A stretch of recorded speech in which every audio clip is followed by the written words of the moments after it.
হ্যাঁ,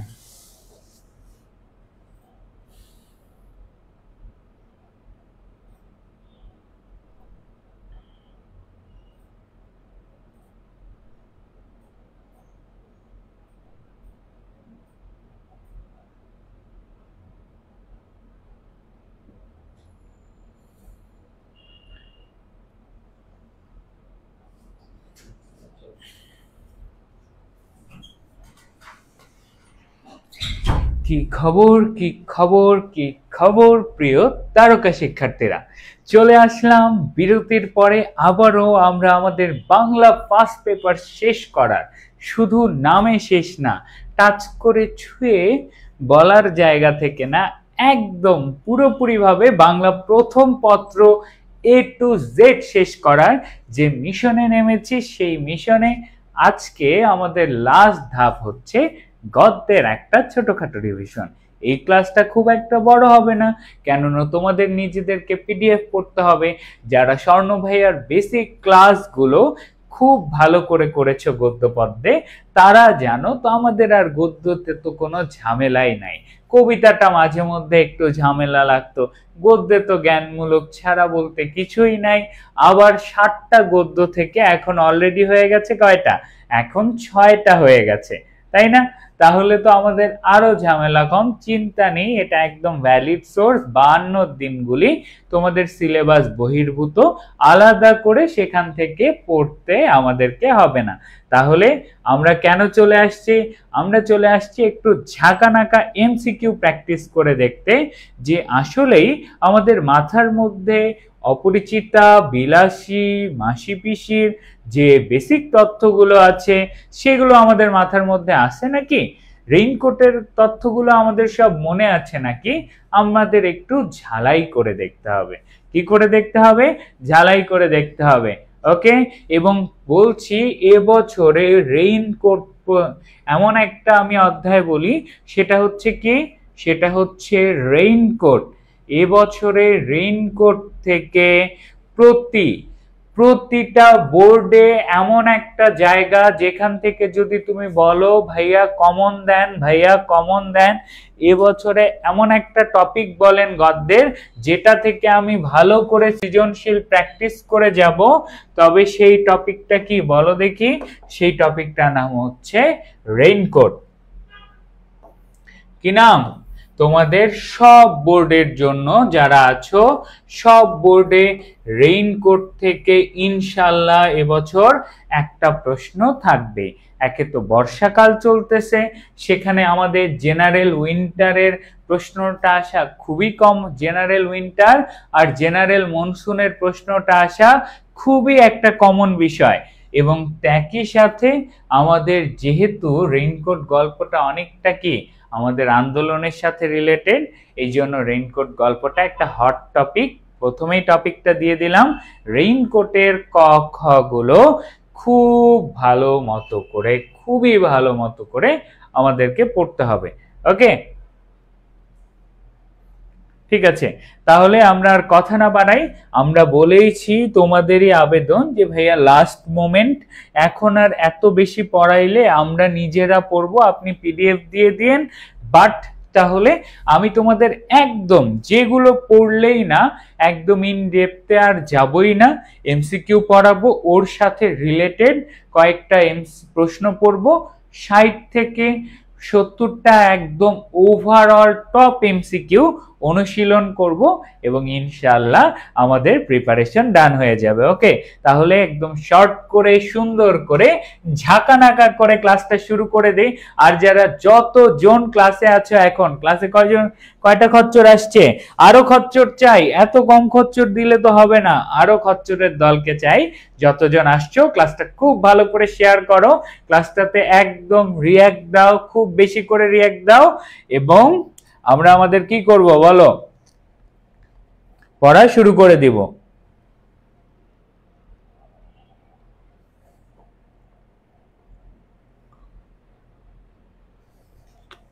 যতজন ক্লাসে ঢুকছো জাস্ট নিজের টাইমলাইনে একটা শেয়ার দিয়ে রাখো, আর কিছু না। তাহলে আমরা চলে যাব আমাদের গদ্য সাজেশনের পার্ট। কিসের পার্টে? গদ্য সাজেশনের পার্ট। গল্প সহজ, গল্পে উত্তর করা সহজ, এটা নিয়ে তোমরা নিজেরা যদি এখন পড়ো তোমাদের জন্য খুব সুন্দরভাবে সাজেশনে সব টপিক দেওয়া থাকবে, তোমরা পড়তে পারবা, সেই সময়টাই তোমাদেরকে দিচ্ছি। ওকে, চলো তাহলে প্রথমেই আসি। এই উক্তিটা আবারও গদ্য থেকেও কমন। এই গ্রীষ্মের দুপুরে দেখলাম সন্ধ্যায় ভুলে গেলাম, এটা মুখস্থ রাখবা। তারপরে আসি আমরা আসল জায়গা, এবারে গল্পের উৎস। গল্পের উৎস থেকেও প্রশ্ন আসা কি ফরজ। তো প্রথমেই চলে আসি কোন গল্প? অপরিচিতা গল্প। অপরিচিতা গল্পে চলে আসলাম। অপরিচিতা কোন পত্রিকায় প্রকাশিত হয়? সবুজ পত্র পত্রিকায়। সবুজ পত্র পত্রিকার সম্পাদক কে? সম্পাদক হচ্ছে প্রমোদ চৌধুরী। সবুজ পত্র পত্রিকার সম্পাদক কে? সবুজ পত্র পত্রিকার সম্পাদক হচ্ছে প্রমোদ চৌধুরী।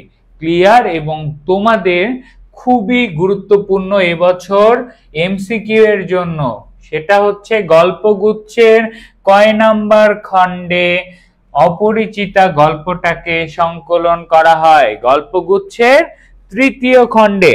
গল্পগুচ্ছের কয় নাম্বার খণ্ডে আমাদের অপরিচিতা গল্পটাকে করা হয় বলো দেখি? এই কেউ আবার সবুজ লিখিও না, সবুজ পত্র পত্রিকায়। শুধু সবুজ না রে, সবুজ পত্র পত্রিকায়। এটা প্রমোদ চৌধুরীর পেপার। তারপরে আবার এটাকে কোন কোন গল্পের বইয়ে? গল্পগুচ্ছের তৃতীয় খণ্ড। গল্পগুচ্ছের কয় নাম্বার খণ্ড? গল্পগুচ্ছের তৃতীয় খণ্ডে সংকলন করা হয়। ওকে, ঠিক আছে। তারপরে আসি আমরা আমাদের বিলাসীতে। বিলাসী নেওয়া হয়েছে ছবি গল্প গ্রন্থ। তাহলে বিলাসী কোন গল্পের বইয়ে সংকলন করা হয়? ছবি। কোন পত্রিকায় প্রকাশিত হয়? ভারতী পত্রিকায় প্রকাশিত হয়। এটা খুব ভালো মতো নোট করো। অপরিচিতা সবুজ পত্র পত্রিকায়, বিলাসী কোন পত্রিকায়? ভারতী পত্রিকায়। অপরিচিতা কোন গল্পের বইয়ে? গল্পগুচ্ছের তৃতীয় খণ্ড আর গল্প সপ্তকে। বিলাসী কোন গল্পের বইয়ে? ছবি নামের গল্পের বইয়ে। আমার পথ প্রবন্ধ, এটা একটা প্রবন্ধের বই থেকেই আসবে। প্রবন্ধ গ্রন্থ রুদ্রমঙ্গল থেকে নেওয়া। আমার পথ কোথা থেকে নেওয়া? প্রবন্ধ গ্রন্থ। হ্যাঁ, মেয়ের সাথে কয়জন পেয়াদা এসেছিল? মেয়ে কেন রে? আমাদের কানাইয়ের সাথে কয়জন পেয়াদা আসছিল? কার সাথে? কানাইয়ের সাথে কয়জন পেয়াদা আসছিল? এই কনফিউশন আমি ক্লিয়ার করে দিব, পুরো সংখ্যার কনফিউশনটাই ক্লিয়ার করে দিব, চিন্তা করিও না। ওকে, ঠিক আছে। তাহলে চলো আমাদের পরবর্তী পেজে আমরা চলে যাই। পরবর্তী পেজে পাবো আবুল ফজল। আবুল ফজলের মানব কল্যাণ কোথা থেকে নেওয়া? মানবতন্ত্র থেকে নেওয়া। নাম মানব কল্যাণ, নেওয়া মানবতন্ত্র থেকে। খুবই সহজ, এবারে দরকার অনেক বেশি রিপিটেটিভ কোশ্চেন। মাসি পিসি। মাসি পিসি কোন পত্রিকায় প্রকাশিত হয়? পূর্বাশা পত্রিকায় প্রকাশিত হয় এবং পরিস্থিতি নামক গল্পের বইয়ে এটাকে নেওয়া হয়। মাসি পিসি কোন পত্রিকা? মাসি পিসি হচ্ছে পূর্বাশা পত্রিকা। এবং আমাদের রেইনকোট গল্পটি জাল স্বপ্ন, স্বপ্নের জাল গল্পের বইয়ে সংকলন করা হয়। এছাড়া 52 দিনগুলি ছিল অসমাপ্ত আত্মজীবনী থেকে নেওয়া। এই কোনো খচ্চরের অসমাপ্ত আত্মজীবনী লাগবে নাকি পড়ার জন্য? কার লাগবে? শেখ মুজিব রহমানের যারা ফ্যান আছো তারা চাইলে আমার কাছে এক গাদা অসমাপ্ত আত্মজীবনী আছে। এখন বলবা ভাইয়া আপনি কি দালাল ছিলেন নাকি? হ্যাঁ, না ভাইয়া, কাহিনী হচ্ছে তৎকালীন সময়ে যে কোনো জাতীয় অনুষ্ঠানে পুরস্কার কি দিত জানো? বই দিত। আর ওই পুরস্কার পাইতে পাইতে বিতর্ক, উপস্থিত বক্তৃতা যাই দেই, পুরস্কার হয় কারাগারের রোজনামচা, না হলে অসমাপ্ত আত্মজীবনী। ওই করতে করতে একটা বই আমার এত বেশি কালেকশন হয়ে গেছে যে এখন বাসার মধ্যে রাখাও রিস্ক। মানুষ কখন কি মনে করে, তাই না? এই জন্য একেবারে ট্রাঙ্কের মধ্যে ঢুকায় রাখছি। বই জিনিস, ওটাকে তো ফেলেও দেওয়া যায় না। কার লাগবে? জয় বাংলা, যার লাগবে আমাকে নক দিও, আমি তোমাকে পাঠায় দেব, ঠিক আছে? ওকে,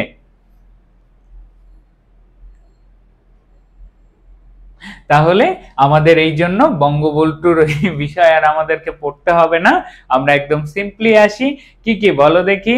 একদম শুরু থেকে তিনটা পত্রিকার নাম, সবুজ পত্র পত্রিকা, ভারতী পত্রিকা আর হচ্ছে পূর্বাশা পত্রিকা। কি কি? সবুজ পত্র, ভারতী, পূর্বাশা। সবুজ পত্রে আমাদের অপরিচিতা, ভারতীতে বিলাসী, পূর্বাশায় মাসি পিসি। শেষ। তারপরে আবার অপরিচিতা তোমার গল্পগুচ্ছের তৃতীয় খণ্ডে, ছবিতে বিলাসী, পরিস্থিতিতে মাসি পিসি। এছাড়া নরমাল আমাদের রুদ্রমঙ্গলে কি আমার পথ, মানবতন্ত্রতে মানব কল্যাণ এবং রেইনকোট, জাল স্বপ্ন, স্বপ্নের জালে সংকলন করা হয়। ঠিক আছে? ওকে, নোট করতে লাগবে না, খচ্চর রে, নোট করতে হবে না। আমি তোমাদের কি নোট করা লাগবে না এখন, এই যে পিডিএফ পাবা এটা পড়বা, ব্যাস। এখন জাস্ট প্র্যাকটিস, রিভিশন চলবে। র্যান্ডম একটা রাফ খাতায় প্রশ্নের উত্তরগুলো লিখতে লিখতে থাকো। ওকে, ঠিক আছে। যে আছো সুমন বিশ্বাস, এবার বুঝতে পারছো? যে কোনো একটা পড়ান, একটাই পড়াচ্ছি, তোমাকে নোট করিতে হইবে না। নোট তোমার জন্য আমি তৈরি করে দিছি। লাস্ট মোমেন্টে তুমি খালি রাফ করো আর দেখে দেখে যাও। ওকে, নোট করার দিন শেষ হয়ে গেছে। ওকে, চলো তারপরে আমরা আমাদের পরবর্তী প্রশ্নে যাই। আমাদের বইয়ের যতগুলো উত্তম পুরুষের জবানিতে লেখা গল্প আছে সেগুলো আমরা খুব ভালোভাবে শেষ করব। পুরো বাংলা বইয়ে, কি বলো দেখি? পুরো বাংলা বইয়ে। আচ্ছা, কত ক্রোশ? হ্যাঁ, এটাও আমি ক্লিয়ার করে দিব, কত ক্রোশ আর কত মাইল, চিন্তা নাই। ওকে, আরো কোনো কনফিউশন থাকলে লিখিও, ঠিক আছে? ওকে, মাসিক মোহাম্মদী, মাসিক মোহাম্মদীতে তো আমাদের ওই যে ভালোবাসার তাহারেই পরে মনে, সেটা মাসিক মোহাম্মদী পত্রিকায়। ওকে, ঠিক আছে। চলো, আমাদের উত্তম পুরুষের জবানিতে লেখা গল্প আমাদের বইয়ে কয়টা? 3টা। উত্তম পুরুষের জবানিতে লেখা গল্প কয়টা? অপরিচিতা কার জবানিতে উত্তম পুরুষ? বিলাসী উত্তম পুরুষ, রেইনকোট উত্তম পুরুষ। তারপরে অপরিচিতা হচ্ছে অনুপমের জবানিতে, বিলাসী ন্যাড়া বা শরৎচন্দ্রের নিজের। অর্থাৎ এই গল্পে কিন্তু ন্যাড়াই কি শরৎচন্দ্র বা লেখক নিজে, অন্য গল্পগুলোতে কিন্তু লেখক নিজে না। আবার রেইনকোট গল্পে নুরুল হুদার জবানিতে, রেইনকোট গল্প নুরুল হুদার জবানিতে, এইটা ন্যাড়া বা শরৎচন্দ্র বা লেখক নিজে, বিলাসী। আর অপরিচিতা গল্পটা কার জবানিতে? অনুপমের জবানিতে। খচ্চর, পিডিএফ তোমরা পাবা না কেন? একটা যে কালকে যে লিংক দিছি ওর ভিতরেই ফোল্ডার করে করে আপলোড হইতে থাকবে, তুমি ওই আগের লিংকে ঢুকলেই পাবা। তোমার টেলিগ্রাম না থাকলেও সমস্যা নাই, ওখানেই দেখো তোমার পদ্মের সবগুলো পিডিএফ সুন্দর করে দেওয়া আছে, সেখানে পিডিএফ পাওয়া যাবা। ওকে, ঠিক আছে, গুড জব। আচ্ছা, উত্তম পুরুষ মানে কি? খুবই সুন্দর প্রশ্ন। দেখো, উত্তম পুরুষ, পুরুষ কয়টা বলো দেখি? উত্তম, তারপর কি বলো দেখি? 3টা পুরুষের নাম। একটু ব্যাকরণ পড়াই তোমাদেরকে, বাংলা পরীক্ষায় যদিও দরকার নাই, দেখি কয়জনের এটা মনে থাকে। পুরুষ কয়টা? উত্তম, মধ্যম আর হচ্ছে নাম পুরুষ। উত্তম, মধ্যম আর নাম পুরুষ। উত্তম পুরুষ মানে হচ্ছে আমি, আমরা। মধ্যম পুরুষ না মানে হচ্ছে তুমি, তোমরা। নাম পুরুষ মানে হচ্ছে কারো নাম দিয়ে যখন আমরা বলবো। তো উত্তম পুরুষের জবানিতে কেন বলা হয়? কারণ হচ্ছে এই গল্পগুলোতে দেখো অনুপম লেখে আমার জীবনটা, অর্থাৎ আমি ভাষায়। আমার জীবনটা না দৈর্ঘ্যের হিসেবে বড় না গুণের হিসেবে বড়। এই যে আমি বা আমরা করে যে কথা বলা হয় সেটাকেই বলা হয় উত্তম পুরুষের জবানিতে। নুরুল হুদার গল্পেও নুরুল হুদা নিজের জবানিতে বলে যে আমার এইটা, আমার কলেজ। তারপরে কি আসমাটা বড্ড বাড়াবাড়ি করছে, অর্থাৎ সে নিজের জবানিতে যেই কথা বলা হয় সেটাই কি বলো দেখি? সেটাই হচ্ছে তোমার উত্তম পুরুষের জবানি। ক্লিয়ার? ওকে, তাহলে আমরা পুরুষও একটু জানে নিলাম ব্যাকরণের ব্যাপার। ইনশাআল্লাহ সামনে ব্যাকরণ পড়ার দিন আসতেছে, আরো ভালো করে জানতে পারবা।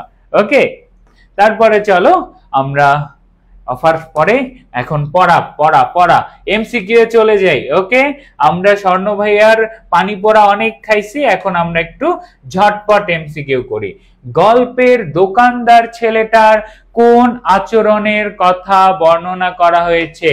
অর্থাৎ রেইনকোট যে গল্পটা আছে, রেইনকোট গল্পে দোকানদার ছেলেটার কোন আচরণের কথা বর্ণনা করা হয়েছে? অ্যান্সার করো দেখি ঝটপট। আমার পদ উত্তম পুরুষ হয়নি, প্রথমেই কি বলছি? ছোট গল্প।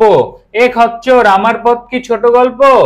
আমার পদ তো ছোট গল্প না, তাহলে তোটা জীবনেও কি হবে না। আমার পদ কি? আমার পদ হচ্ছে প্রবন্ধ।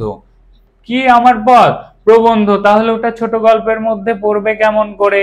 এই তিনটাই ছোট গল্প, আমার পদ প্রবন্ধ, তাই আমার পদ ওর মধ্যে পড়ে নাই। আশা করি বুঝতে পারছো। ওকে, ঠিক আছে, উত্তর করো। 1 নং প্রশ্নের উত্তর বাচাল। ইয়েস, রেইনকোট গল্পেই বাচাল ছেলেটার কাছ থেকেই জানা যায়। কি জানা যায়? জানা যায় হচ্ছে কোন অঞ্চল? রংপুর, দিনাজপুর। ভাইয়ার বাড়ির জায়গা রংপুর আর দিনাজপুরের কি বলো দেখি? অর্ধেকের বেশি জায়গা স্বাধীন। রংপুর দিনাজপুরের অর্ধেকের বেশি জায়গা স্বাধীন। জানা যায় কোথা থেকে? বিবিসি থেকে জানা যায়। কোথা থেকে জানা যায়? বিবিসি থেকে জানা যায়। এটাও নোট করে ফেলো। কোথাকার অর্ধেকের বেশি জায়গা স্বাধীন? রংপুর দিনাজপুরের। যেহেতু রেইনকোট গল্প চলেই আসছে, একদম বেসিক মাথায় রাখবা।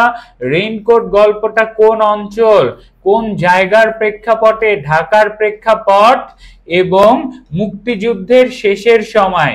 মুক্তিযুদ্ধের কি একদম শেষের সময়, মুক্তিযুদ্ধের শেষ সময়। এবং যে কলেজটা বলা আছে, এখানে কোনো ঢাকা কলেজের খচ্চর আছো? তোমাদের কলেজের কাহিনী এটা।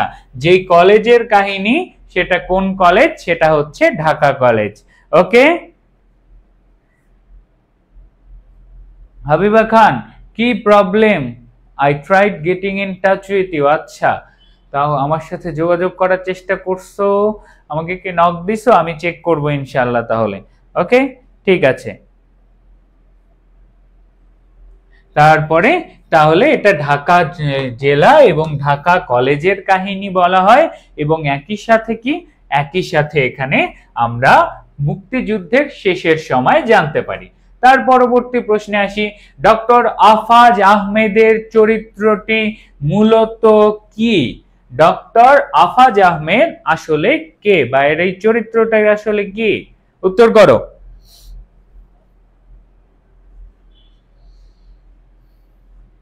ভাবার্থটা আমি বলে দিব ভাইয়া।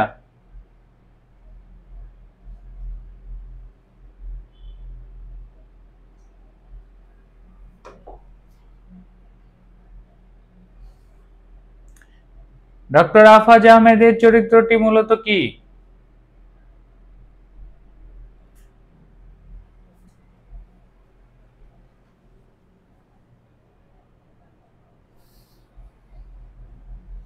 Good job. ডক্টর আফাজ আহমেদের চরিত্রটি মূলত একটা রাজাকার, এবং আফাজ আহমেদ যেহেতু আসছে এর নারী নক্ষত্র জানার জন্য আমরা আজকে কি বললো, মেইন টপিক গুলো টাচ করে দেখব। দেখো, ওই ঢাকা কলেজে যতজন টিচার ছিল সবার ব্যাপারে ডিটেলসে জানবো। কলেজের প্রিন্সিপাল কে ছিল বলো দেখি? কলেজের প্রিন্সিপাল ছিল আমাদের ডক্টর আফাজ আহমদ। ডক্টর আফাজ আহমদ ছিল কলেজের প্রিন্সিপাল। তারপর আমাদের নুরুল হুদা ছিল লেকচারার। নুরুল হুদা ছিল লেকচারার ইন কেমিস্ট্রি। তারপরে হচ্ছে এটাকে আমাদের নুরুল হুদা। নুরুল হুদার সাথে কাকে বন্দি করা হয়? পাকিস্তানিরা বন্দি করে নিয়ে যায় কাকে বলো দেখি? আব্দুস সাত্তার মৃধা, অর্থাৎ জিওগ্রাফির প্রফেসর। নাম কি? জিওগ্রাফির প্রফেসর নাম হচ্ছে আব্দুস সাত্তার মৃধা।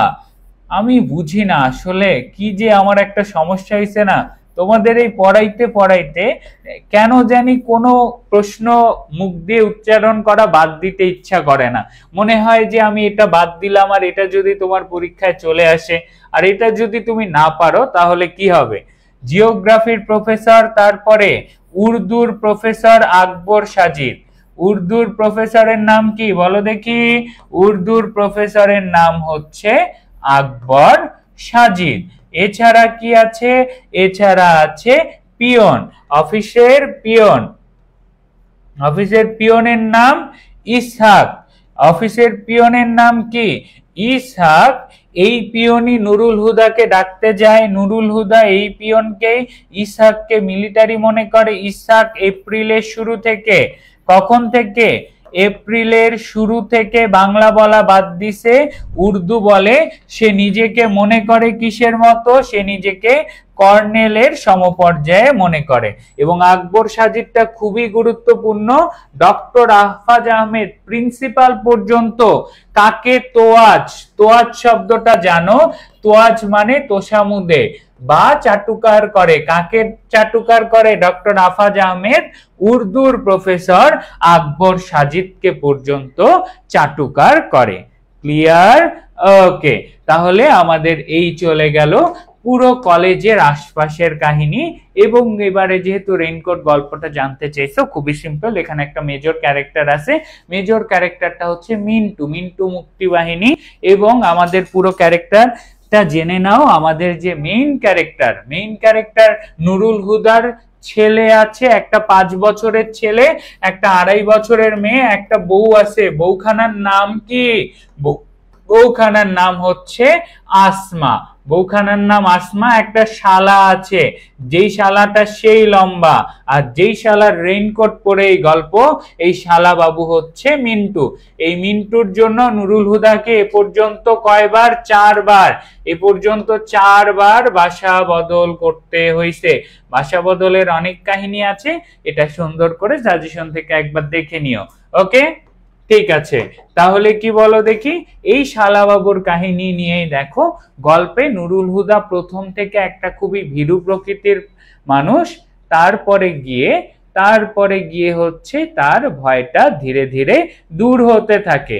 এই ভয়টা দূর হতে গিয়ে সে যখন শেষ মুহূর্তে পাকিস্তানিদের অত্যাচারের মাঝখানে সে যখন জানতে পারে যে মুক্তিবাহিনী তার কথা বলেছে, হুট করে তার মধ্যে এই যে দমায় রাখা মুক্তিবাহিনী হওয়ার বা দেশের জন্য কথা বলার চেতনা, সেটা জেগে ওঠে।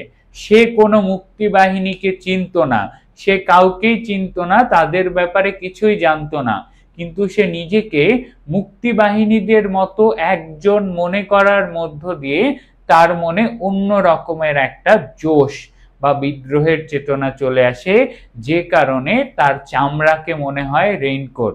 সে নিজের চামড়াকে কি মনে করে? সে নিজের চামড়াকে রেইনকোট মনে করে। এবং সেই চামড়ার উপর যে চাবুক বা মাইর মারা হয়, সেই চাবুকটাকে সে মনে করে বৃষ্টির ফোঁটা পড়ছে। অর্থাৎ সেটাকে তার কাছে স্রেফ উৎপাত মনে হয়। কি মনে হয়? তার কাছে শুধুমাত্র উৎপাতের সমপর্যায়ে মনে হয়। ওকে, ঠিক আছে। তাহলে আসমাকে আবার, আসমা হচ্ছে বউ।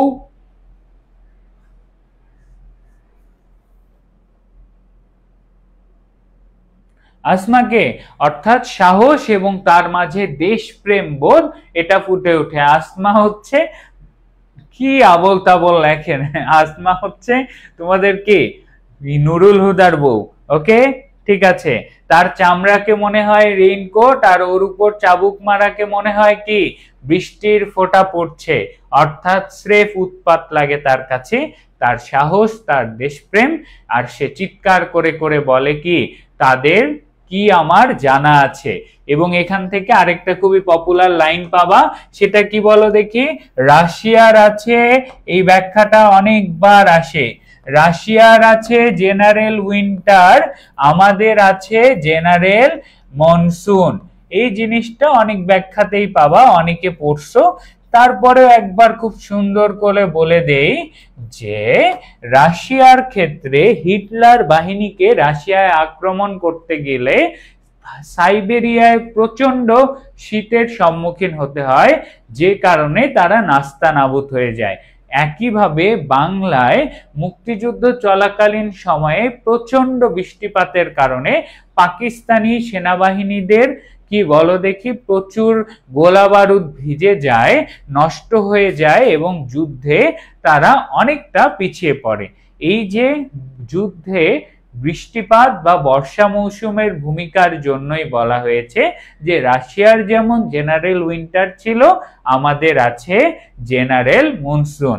তারপর একটা কথা, এই যে আমাদের নুরুল হুদা, তাকে ফাঁসাইলো কে? তাকে ফাঁসাইছে একটা কুলি। এটা খুবই নোট করবা। কুলি একটা কথা বলে, বর্ষাকালিত জুত। কি বলো দেখি? বর্ষাকালিত জুত। এই কথাটা কে বলে? কুলি বলে। কথাটা কয়বার বলে? 2 বার বলে। ক্লিয়ার? নুরুল হুদাকে বর্ষাকালিত জুত কথাটা কে বলে? বর্ষাকালিত জুত কথাটা বলে কুলি নুরুল হুদার পাশে এসে। এবং নুরুল হুদাকে এই কথাটা কয়বার বলে বলো দেখি? এই কথাটা বলে 2 বার। এবং একটা প্রশ্ন আফাজ আহমেদকে নিয়ে আসবে। ডক্টর আফাজ আহমেদ কি দেখতে পারে না? শহীদ মিনার। শহীদ মিনারকে আফাজ আহমেদ কি মনে করে? শহীদ মিনারকে আফাজ আহমেদ পাকিস্তানের শরীরের কাঁটা মনে করে। কি মনে করে? পাকিস্তানের শরীরের কাঁটা মনে করে। এটাও নোট করে রাখো। পাকিস্তানের শরীরের কাঁটা কি? শহীদ মিনার। কার মতে? ডক্টর আফাজ আহমেদের মতে। এছাড়া 10টা আসে, কি বলো দেখি? 10টা আসে হচ্ছে তোমার কি আসে? 10টা আলমারি আসে। 10টা আলমারির কোনটা কোন ইয়া, এটা অনেকেই পারো। যারা পারো না তাদেরকে পড়ায় দিব। 10টা আলমারি মনে আছে? বলো দেখি কি অবস্থা, নাকি পরেরটাতে যাব? 10টা আলমারি সবাই মুখস্থ করে রাখছো আমার জানা মতে। মনে আছে না সবার কোনটা কোন ডিপার্টমেন্টের?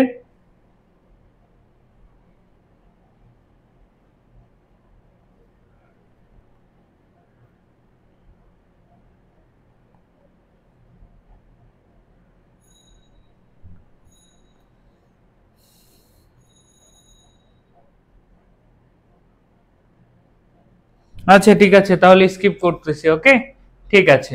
আলমারি কয়টা? আলমারি 10টা। ওকে, পরবর্তী প্রশ্নে আমি চলে যাই। বিবিসির সংবাদ মতে কোন কোন জেলা? রংপুর, দিনাজপুর। এটা আমরা পড়ে ফেলেছি। প্রিন্সিপাল কাকে তোয়াজ করে? আকবর সাজিদকে। পড়া শেষ। তারপরে এক জাগতিক মানব ধর্ম বলতে লেখক কি বুঝিয়েছেন? উত্তর করো। এক জাগতিক মানব ধর্ম বলতে লেখক কি বুঝিয়েছেন? আমরা মানব কল্যাণে চলে যাব। ওকে আচ্ছা বলবো, ঠিক আছে। যারা পারো না তাদের জন্য আমি একবার খালি ঝটপট বলে দিচ্ছি। ওকে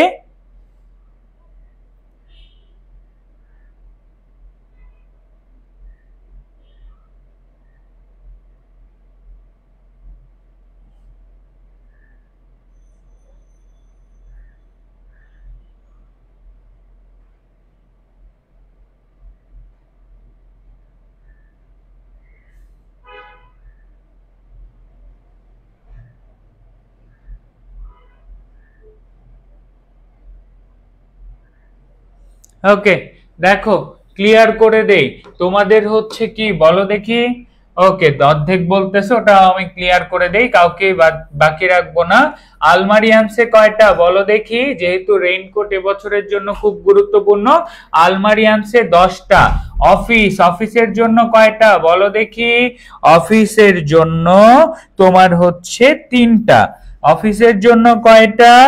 অফিসের জন্য 3টা। এবং বোটানি, হিস্ট্রি আর জিওগ্রাফি কয়টা বলো দেখি? বোটানি, হিস্টরি আর হচ্ছে জিওগ্রাফি। এই 3টা ডিপার্টমেন্টের জন্য 2টা করে। 3টা ডিপার্টমেন্টের জন্য 2টা করে কয়টা হয়? 3 দুগুণে 6টা, টোটাল 6টা। এবং একটা বাকি থাকে, সেটা হচ্ছে ইংলিশ ডিপার্টমেন্টের জন্য। এই হইল গিয়ে আমাদের 10টা আলমারি। ক্লিয়ার? এবার আমরা বাদ দেই, আমরা আমাদের পরবর্তী জায়গায় চলে আসি। ওকে, A1 জাগতিক, কি বলো দেখি আরেকবার বলবো। অফিসের জন্য কয়টা আলমারি আনছিল? 3টা। বোটানি, হিস্ট্রি, জিওগ্রাফি কয়টা করে? 2টা। ইংরেজি ডিপার্টমেন্ট 1টা। শেষ। তারপরে A1 জাগতিক মানব ধর্ম বলতে লেখক বুঝিয়েছেন মানব কল্যাণের কথা। কিসের কথা? মানব কল্যাণের কথা। এবারে দেখো, মানব কল্যাণটা তোমাদের অনেকের কাছে অনেক কঠিন মনে হয়, বাট মানব কল্যাণে জাস্ট কিছু থিওরি আছে। কি থিওরি? সেটা হচ্ছে মানব কল্যাণ নট ইকুয়াল টু মানব অপমান। একটা খালি স্বর্ণ ভাইয়ার সূত্র মনে রাখবা। মানব কল্যাণ কি বলো দেখি? মানব কল্যাণ নট ইকুয়াল টু মানব অপমান। মানে আমরা মানব কল্যাণ নট ইকুয়াল টু মানব অপমান, নট ইকুয়াল টু একক কিছু। অর্থাৎ একাই একাই কখনো মানব কল্যাণ হইতে পারে না। মানব কল্যাণকে নিয়ে এই রকম পপুলার বেশ 3টা প্রশ্ন নোট করে ফেলো। 1 নাম্বার প্রশ্ন কি? মানব কল্যাণ কখনো কি হতে পারে না? মানব কল্যাণ কখনো কি হতে পারে না? একদম বইয়ের ডিরেক্ট লাইন, কখনো কি হতে পারে না। এটার উত্তর হবে 3টা জিনিস। কে পারবা? বহুপদী প্রশ্ন। মানব কল্যাণ কখনো কি হতে পারে না? 3টা জিনিস উত্তরে আসবে, ঝটপট অ্যান্সার করো।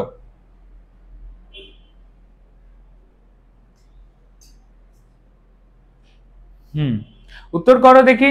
মানব কল্যাণ কখনোই আমাদের কি হইতে পারে না? মানব কল্যাণ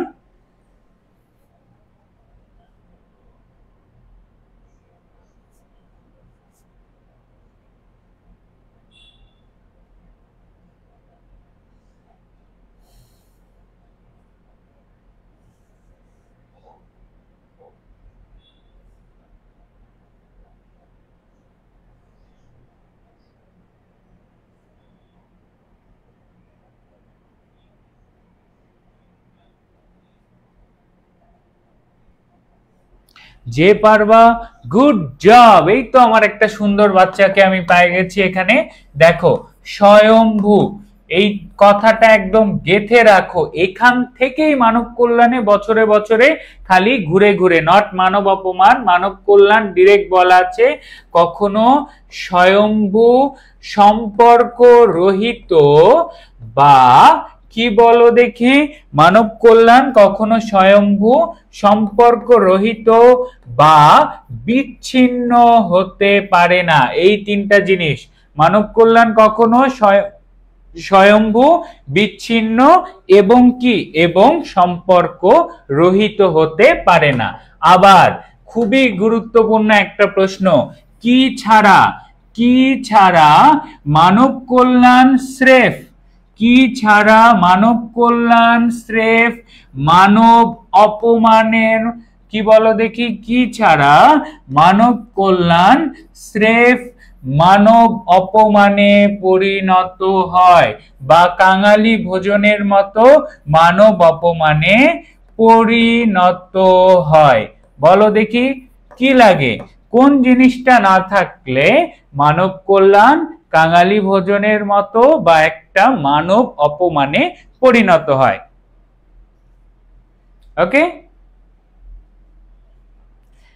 ইয়েস, স্বয়ম্ভু, সম্পর্ক রহিত এবং হচ্ছে কি বিচ্ছিন্ন।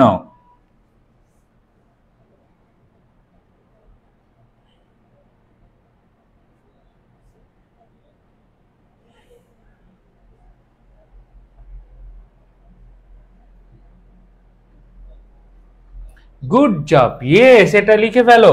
উপলব্ধি ছাড়া, উপলব্ধি ছাড়া, কি ছাড়া বলো দেখি?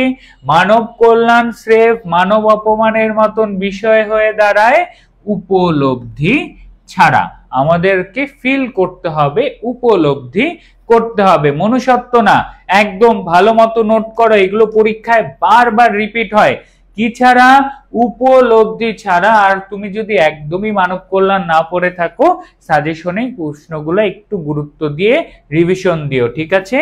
উপলব্ধি ছাড়া মানব মর্যাদা হবে না, মানব কল্যাণ কি হয়ে যাবে? মানব কল্যাণ মানব অপমানে পরিণত হবে। আবার একটা মনোভাবের প্রশ্ন, বলো দেখি কোন মনোভাব, আবার বলছি কোন মনোভাব নিয়ে মানব কল্যাণ করা যায় না? এগুলো একদম ডিরেক্ট জ্ঞানমূলক কোশ্চেন, কিচ্ছু করার নাই, যেটা পড়া সেটাই কি অ্যান্সার করতে হবে। কোন মনোভাব নিয়ে মানব কল্যাণ করা যায় না? উত্তর করো, কোন মনোভাব নিয়ে মানব কল্যাণ করা যায় না?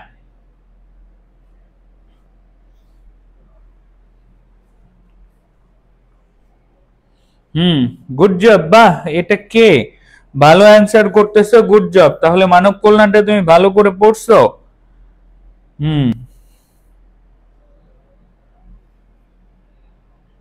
ইয়েস, সেটা হচ্ছে কোন মনোভাব?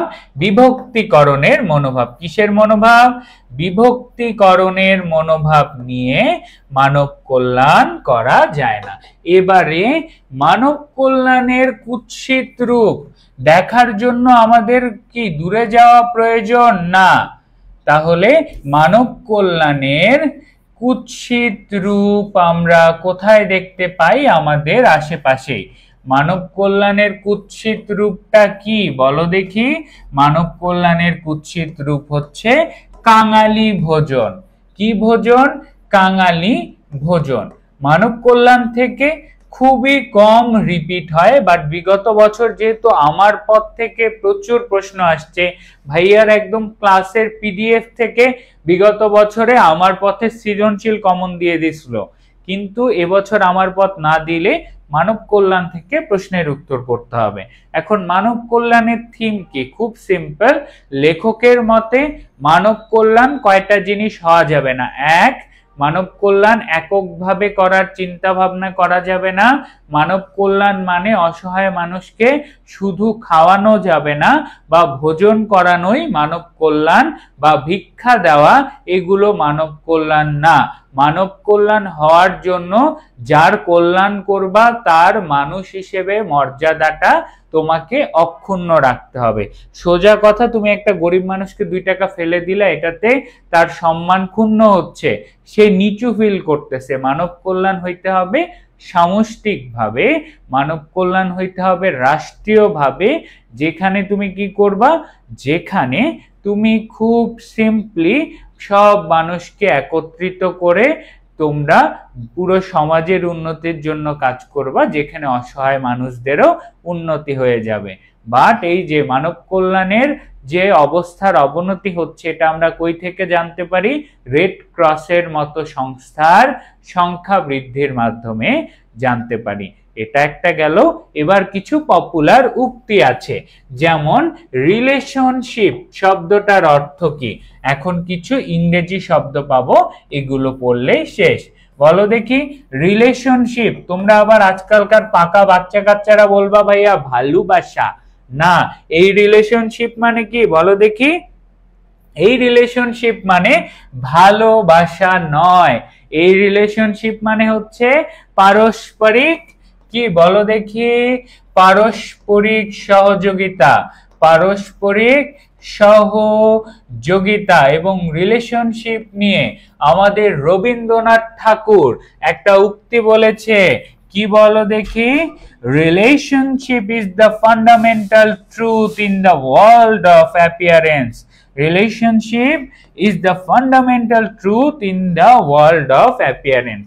এই পপুলার কথাটা রিলেশনশিপ নিয়ে কে বলেছে? আমাদের রবি দাদু, অর্থাৎ রবীন্দ্রনাথ ঠাকুর। তার কোন বক্তৃতায় বলেছে? হিবার্ট বক্তৃতামালা। কোন বক্তৃতামালা?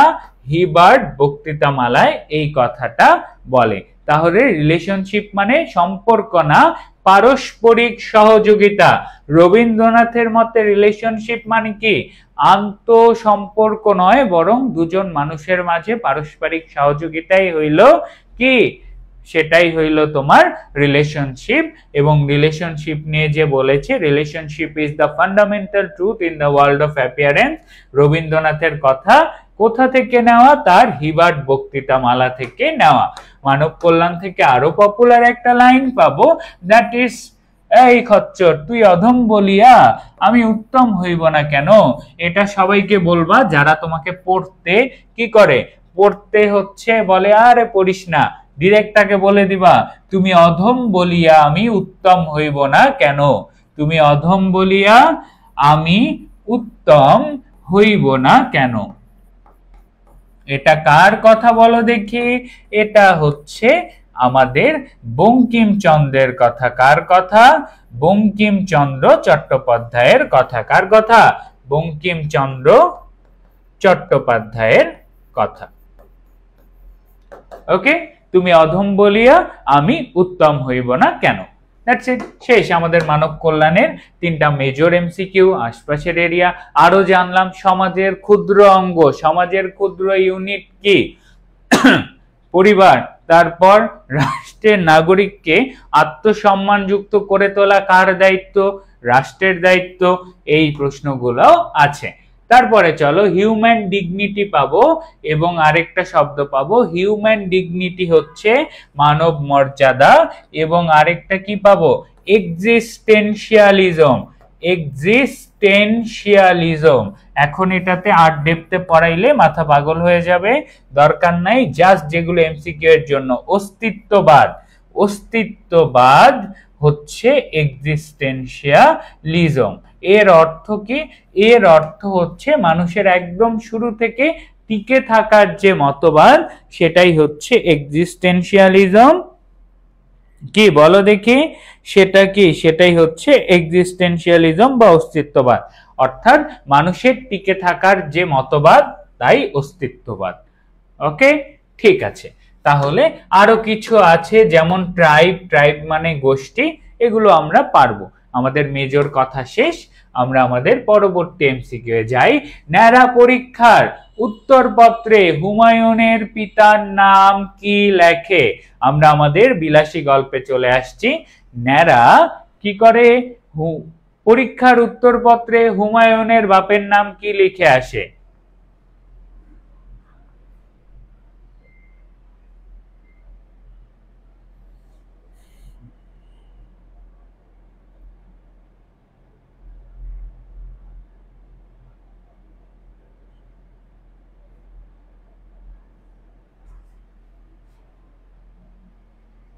কই উত্তর করো। ন্যাড়া পরীক্ষার উত্তরপত্রে হুমায়ুনের পিতার নাম কি লেখেন? ঝটপট অ্যান্সার করো। ন্যাড়া পরীক্ষার উত্তরপত্রে হুমায়ুনের পিতার নাম লেখে কি? তোগলক খাঁ। হুমায়ুনের পিতার নাম কি লেখে? হুমায়ুনের পিতার নাম লেখে তোগলক খাঁ। ন্যাড়া কি শুধু এটাই ভুল করে? না, ন্যাড়া আরো কি কি ভুল করে। ন্যাড়া এডেনকে কোথাকার? এডেনকে পার্সিয়ার বন্দর বলে। এই ন্যাড়া এডেনকে কি বলে? বলে পার্সিয়ার বন্দর। আসলে কি এডেন পার্সিয়ার বন্দর? না, এডেন হচ্ছে সৌদি আরবের বন্দর। এটা চিনে রাখো, এডেন কোথাকার বন্দর? সৌদি আরবের বন্দর, এবং লবণ চাষের জন্য বিখ্যাত। আর পার্সিয়া হচ্ছে বর্তমান মুসলিম বিশ্বের হিরো ইরান, যে প্রথমবারের মতন কি আক্রমণের সাহস দেখাইছে, যেটা আমরা দেখাইতে পারিনি। এডেন হচ্ছে নকল মুসলমান কান্ট্রি, সৌদি আরবের বন্দর আসলে। আর ন্যাড়া বলছিল এডেন কোথাকার বন্দর? পার্সিয়া বা ইরানের বন্দর। আবার কি ন্যাড়ার মতে কি হুমায়ুনের পিতার নাম তোগলক খাঁ? ন্যাড়ার মতে হুমায়ুনের পিতার নাম কি? ন্যাড়ার মতে হুমায়ুনের পিতার নাম হচ্ছে তোগলক খাঁ। বাট আসলে হুমায়ুনের পিতার নাম কি? আসলে হুমায়ুনের পিতার নাম, অনেকে ভুলে আকবর লেখো না ভাইয়া, কি বলো দেখি? বাবরের ছেলে হচ্ছে হুমায়ুন। কি বলো দেখি? বাবরের ছেলে হচ্ছে হুমায়ুন। ওকে,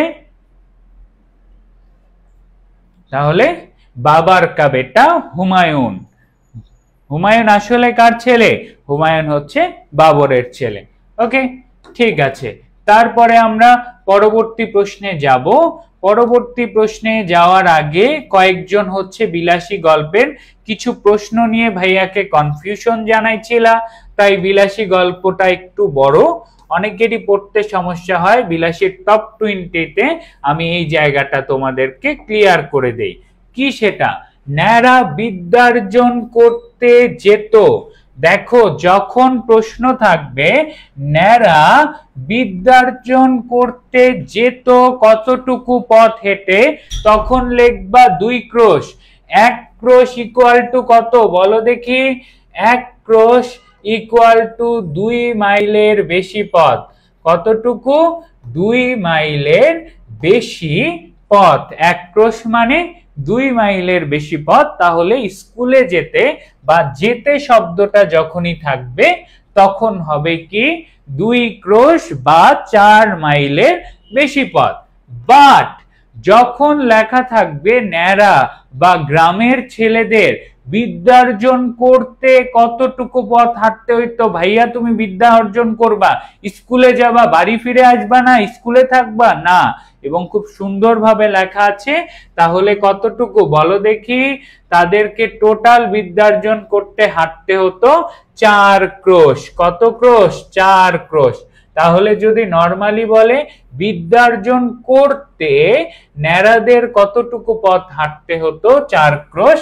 আর যদি শুধু যাওয়ার কথা বলে প্রশ্নে 2 ক্রোশ, বাকি 2 দিয়ে গুণ করে দিবা, মাইলে অ্যান্সার পেয়ে যাবা। ওকে, ন্যাড়ার সাথে কতজন ছেলে মেয়ে বিদ্যার্জন করতে যেত? 10 থেকে 12 জন ছেলে মেয়ে বিদ্যার্জন করতে যেত। মাঝখান থেকে আরো কিছু ইম্পর্টেন্ট কোশ্চেন আছে, সেগুলো বলে দেই। যেমন কি বছর খানেক বা প্রায় 1 বছরের জন্য ন্যাড়া কোথায় গিয়েছিল? কামাখ্যায় গিয়েছিল। আবার আমাদের মৃত্যুঞ্জয়ের জমির পরিমাণ কতটুকু বলো দেখি? মৃত্যুঞ্জয়ের জমির পরিমাণ হচ্ছে 20 থেকে 25 বিঘা। কতটুকু? তারপর আমরা একটা খুবই কনফিউজিং কোশ্চেন পাই যে মৃত্যুঞ্জয়ের জাত কোনটা আর হচ্ছে কি বংশ কোনটা। জাত হচ্ছে ভাইয়া ধর্মীয় পরিচয়, আর বংশ হচ্ছে কি পারিবারিক পরিচয়। আমাদের মৃত্যুঞ্জয়ের জাত হচ্ছে কায়স্থ, বংশ হচ্ছে মৈত্র বংশ বা মিত্তির বংশ। ক্লিয়ার? আমাদের মৃত্যুঞ্জয়ের জাত কি? মৃত্যুঞ্জয়ের জাত হচ্ছে কায়স্থ এবং বংশ কি বলো দেখি? এবং বংশ হচ্ছে মৈত্র বা মিত্তির বংশ। মৃত্যুঞ্জয়ের খুড়ার নাম কি? নালতের মিত্তির। আমরা বিলাসীর সাথে অনেক কাহিনী দেখি। মাঝখানে আমরা ন্যাড়ার একজন আত্মীয়কে দেখতে পাই। ন্যাড়ার আত্মীয়ের কত বছরের সংসার? ন্যাড়ার আত্মীয়ের 25 বছরের সংসার। কত বছরের? 25 বছরের সংসার। ওকে, ঠিক আছে।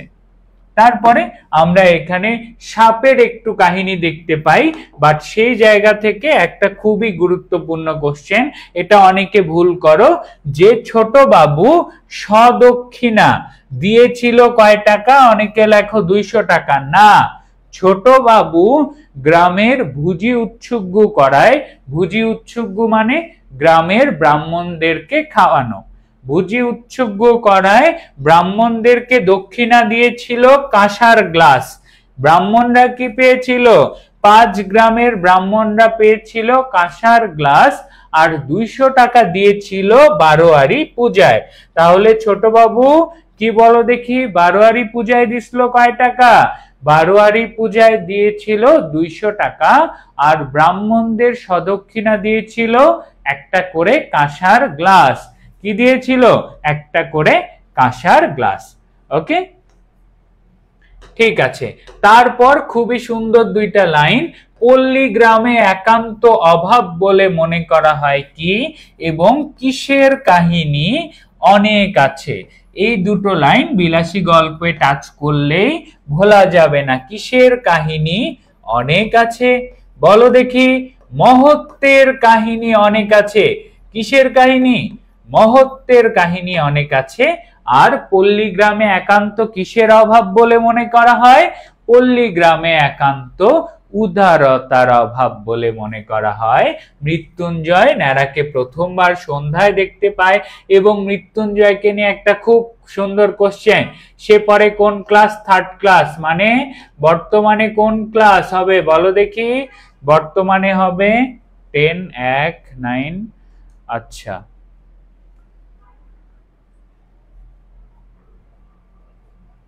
কি বলো দেখি? ন্যাড়া কিভাবে ফোর্থ ক্লাস থেকে থার্ড ক্লাসে আসলো, সেটা কাদের গবেষণার বিষয় বলো দেখি? প্রত্নতাত্ত্বিকদের গবেষণার বিষয়। ন্যাড়া কবে ক্লাস 8 থেকে 9-এ, কি বলো দেখি? ক্লাস 8 থেকে 7 থেকে 8-এ উঠলো, সেটা কাদের গবেষণার বিষয়? প্রত্নতাত্ত্বিকদের গবেষণার বিষয়। অর্থাৎ সে কবে থার্ড ক্লাসে উঠলো, সেটা কি বলো দেখি? সেটা হচ্ছে প্রত্নতাত্ত্বিকদের গবেষণার বিষয়। পল্লীগ্রামে একান্ত অভাব আছে কিসের? উদারতার।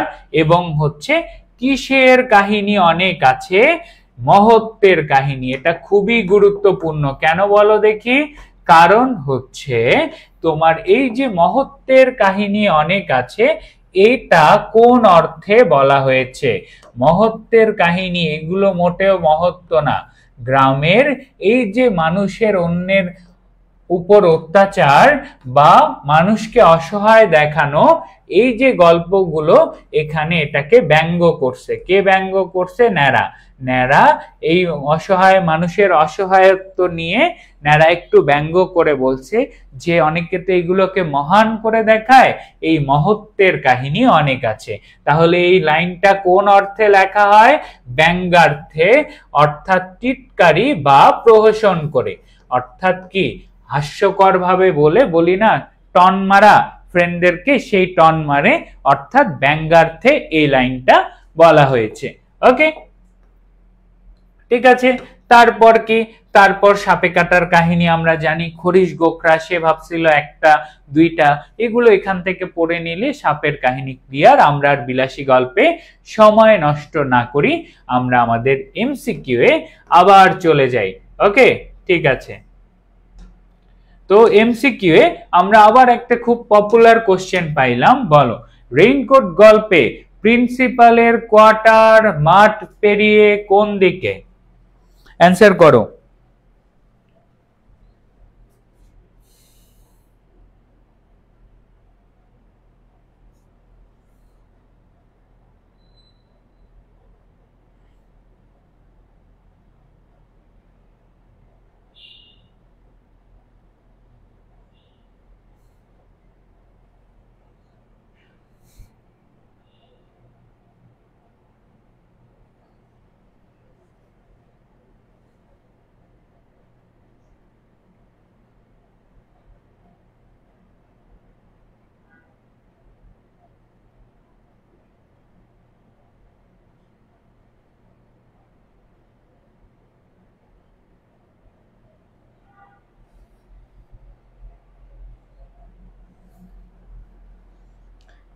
বা দিকে।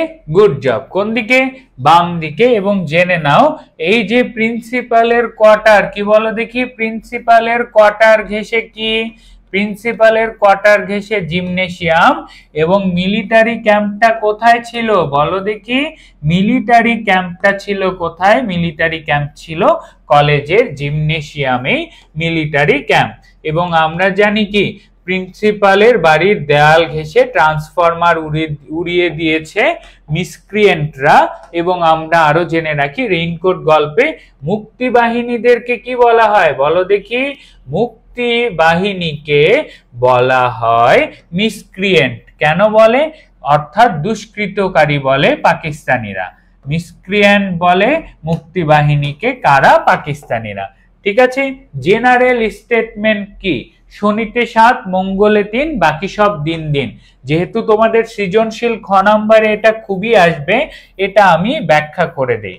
শনিতে 7, মঙ্গলে 3, বাকি সব দিন দিন। গল্পের প্রথমেই আমরা দেখি না বৃষ্টির কাহিনী, সেটা নিয়ে এটা। তাহলে শনিতে 7, মঙ্গলে 3, বাকি সব দিন দিন, এটা হলো জেনারেল স্টেটমেন্ট বা সাধারণ বিবৃতি। কেন এটা সাধারণ বিবৃতি? এটি হলো মূলত একটি খনার বচন, যা আসলেই সর্বক্ষেত্রে মিলে যায়। এই খনার বচন অনুযায়ী শনিবারে যদি বৃষ্টি হয়, পুরো সপ্তাহ বৃষ্টি থাকবে, অর্থাৎ টানা 7 দিন বৃষ্টি হবে। মঙ্গলবারে যদি বৃষ্টি শুরু হয়, টানা 3 দিন বৃষ্টি হবে, এবং বাকি যে কোনো দিন যদি বৃষ্টি শুরু হয় তাহলে সেই দিন বৃষ্টি হয়ে ওই দিনই থেমে যাবে। এটাই হচ্ছে জেনারেল স্টেটমেন্ট। ক্লিয়ার? শনিতে 7, মঙ্গলে 3, বাকি সব দিন দিন। এটা কি বলো দেখি? General statement. এবং একই সাথে প্রেসিডেন্ট সব জায়গায় সিচুয়েশন নরমাল বলতেছে। একটা খুবই পপুলার কথা আছে, দেখি। এটা পাকিস্তানের ইন্টারনাল অ্যাফেয়ার। এই কথাটা কে বলে? দেখি কে পারো। এটা পাকিস্তানের ইন্টারনাল অ্যাফেয়ার। এই কথাটা কে বলে? এটা পাকিস্তানের ইন্টারনাল অ্যাফেয়ার।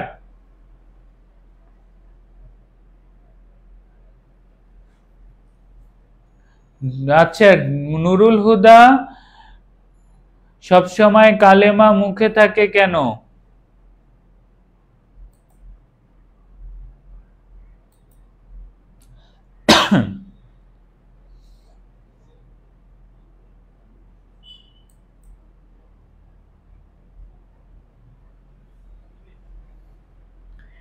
পেইড ব্যাচে পিডিএফ তো ভাই একেবারে ডাইরেক্ট আপলোড করা, পেইড ব্যাচেও দিয়েছি সবার জন্য। পেইড ব্যাচের যে ড্রাইভ, ওখানে আর ম্যারাথনের যাবে না, ওখানে আর ম্যারাথনের যাবে না। ম্যারাথনের একদম আলাদা ফোল্ডার করে সুন্দরভাবে আছে, ওখান থেকে রিভিশন দিয়ে নিও। ওকে, এই তো নুরুল হুদা না, এটা বলেছে কিসিঞ্জার সাহেব। কে কিসিঞ্জার? Who is Kissinger? লিখে রাখো। এ হচ্ছে কি বলো দেখি? আমেরিকার রাষ্ট্রদূত। আমেরিকার রাষ্ট্রদূত হেনরি কিসিঞ্জার এই কথাটা বলে যে এটা পাকিস্তানের ইন্টারনাল অ্যাফেয়ার। কে বলো দেখি? আমেরিকার প্রেসিডেন্ট। এ খচ্চর, এটা কে বলে?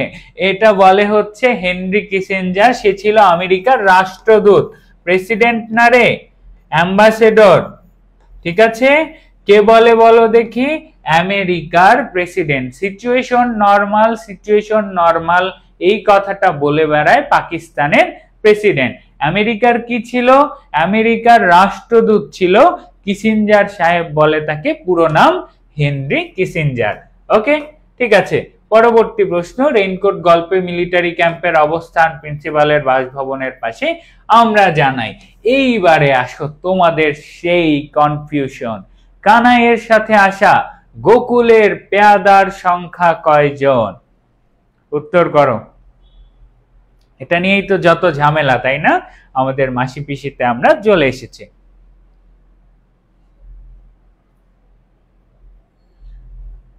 পিডিএফ পাওনি? দেখো, আমি একটা রাতেই পোস্ট করে দিয়েছি তো, 12টার ওইদিকেই।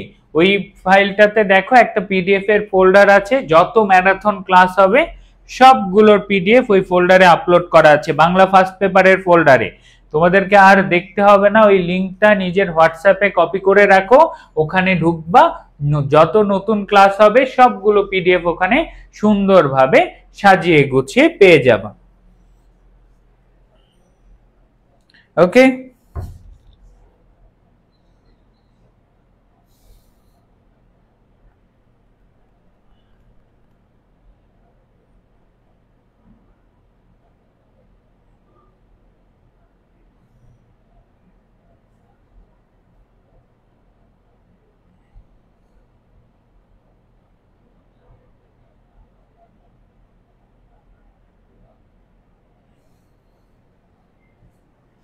ওকে, সো চলো আমরা একদম ক্লিয়ার করে ফেলি। কানাইয়ের সাথে গোকুলের পেয়াদা এসেছিল কয়জন? 3 জন। সিম্পল প্রশ্ন। যখন ডিরেক্ট বলবে কানাইয়ের সাথে গোকুলের পেয়াদা এসেছিল কয়জন? 3 জন। যখন বলবে পেয়াদা সহ, কি বলো দেখি? পেয়াদা সহ কয়জন বলো দেখি? পেয়াদা সহ বললে তখন কি? কানাই সহ পেয়াদারা কয়জন? তখন হবে 4 জন। বাট আমরা তো জানি আরেকটা প্রশ্ন হয়, সেই প্রশ্নটাতে একদম সবার কথা জানতে চায়। কি বলো দেখি? সবার কথা জানতে চায়। এবং তাহলে গোকুলের পেয়াদা কয়জন? 3 জন। যদি প্রশ্ন করে কানাইয়ের সাথে কজন এসেছিল, তখন উত্তর হবে 4 জন। কেন? ডিরেক্ট সামনাসামনি। কানাইয়ের সাথে কজন এসেছিল? 4 জন। গোকুলের পেয়াদা 3 জন, এবং মাথায় কি পাগড়ি আটা যে লোকটা আছে, মাথায় পাগড়ি আটা যে লোকটা আছে, সেই লোকটা কি বলো দেখি? সেই লোকটা তাদের অজানা। তারপরে প্রশ্ন যদি হয় কানাইয়ের সাথে মোট কজন এসেছিল, তখন অপশনে যদি দেখো কি, যদি অপশনে দেখো 7 থেকে, কি বলো দেখি?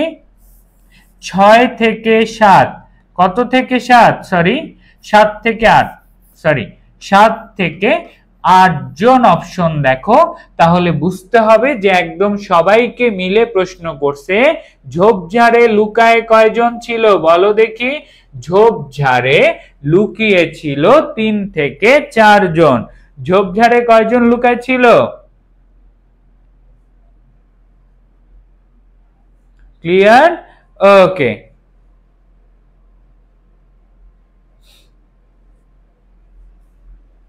এই 3 জন কি কি বলো দেখি?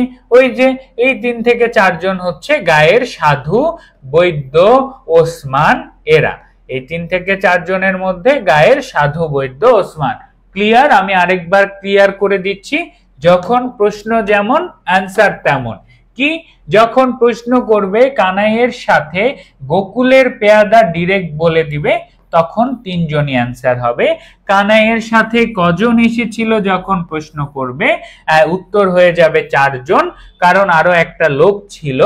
তারপরে যদি প্রশ্ন করে কানাইয়ের সাথে মোট কয়জন আসছিল, তখন উত্তর হবে 7 থেকে 8 জন। এর পরেও যদি একেবারে কানাইকে অ্যাড করে বলে কানাইরা মোট কজন এসেছিল, তখন হবে টোটাল 8 থেকে 9 জন। যখনই অপশনে 8 থেকে 9, 7 থেকে 8 এরকম অপশন দেখবা, বুঝবা সবাইকে কাউন্ট করছে। আর 3, 4 দেখলে প্রশ্ন অনুযায়ী গোকুলের কথা বললে 3, আর যদি বলে কজন এসেছিল তাহলে 4। ওকে, ঠিক আছে। তাহলে আমাদের এটাও ক্লিয়ার। আমাদের মাসি পিসি গল্পের, তাই না?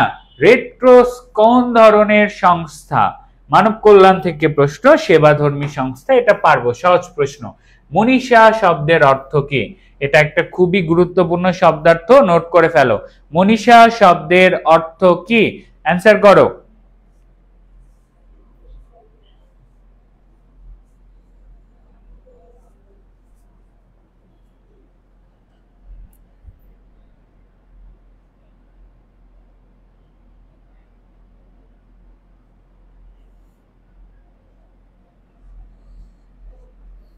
কেউ পারছো? এখনো উত্তর পাইনি।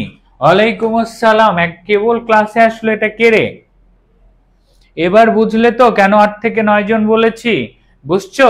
যখন কানাইকে ইনক্লুড করবে, কানাইরা বলবে, মানে হচ্ছে কানাইকে ইনক্লুড করে বলবে। আর যখন কানাইয়ের সাথে বলবে, দেন কানাই বাদ বাকিদের কাউন্ট করে বলবে। ঠিক আছে? এই জিনিসটা এলোমেলো করিও না। ওকে ওকে। তাহলে মনীষা শব্দের অর্থ হচ্ছে জ্ঞান, বুদ্ধি বা প্রজ্ঞা। মনীষা শব্দের অর্থ বুদ্ধি। তারপরে চলো আমাদের পরবর্তী প্রশ্নে আমরা চলে যাই। রেশনাল শব্দের আবিধানিক অর্থ কি? এটা আমাদের মানব কল্যাণ থেকে। উত্তর করো। নতুন টপিক শুরু করেন। হ্যাঁ, আমাদের টপিক তো শেষ। আমাদের কি পদ্য টদ্য সব পড়ানো শেষ, এখন যে গদ্যের রিভিশনটা হয়ে গেলেই শেষ। আমাদের অপরিচিতা গল্পটা একটু বাকি আছে, ওখানে অল্প একটু কিছু জায়গা টাচ করে যাব। ওইটুকু জায়গা টাচ করলেই আমাদের ওভারঅল, আমার পথটা টাচ করা বাকি আছে, এই দুইটা টাচ করলেই শেষ। ওকে, ঝটপট অ্যান্সার করো, এটা নোট করো। রেশনাল শব্দটা একটা বিশেষণ শব্দ। কি শব্দ? বিশেষণ শব্দ, এবং এর অর্থ হচ্ছে বিচার বুদ্ধি সম্পন্ন। বিচার বুদ্ধি সম্পন্ন বা কি বলো দেখি? বিচক্ষণ। বিচক্ষণও বলতে পারবা, যে ভেবে চিন্তে ডিসিশন নেয়, রেশনাল। ওকে, ঠিক আছে। পরবর্তী প্রশ্ন, বৃথা কেন? এটা কই থেকে আসলো? এটার দরকার নাই। ওকে,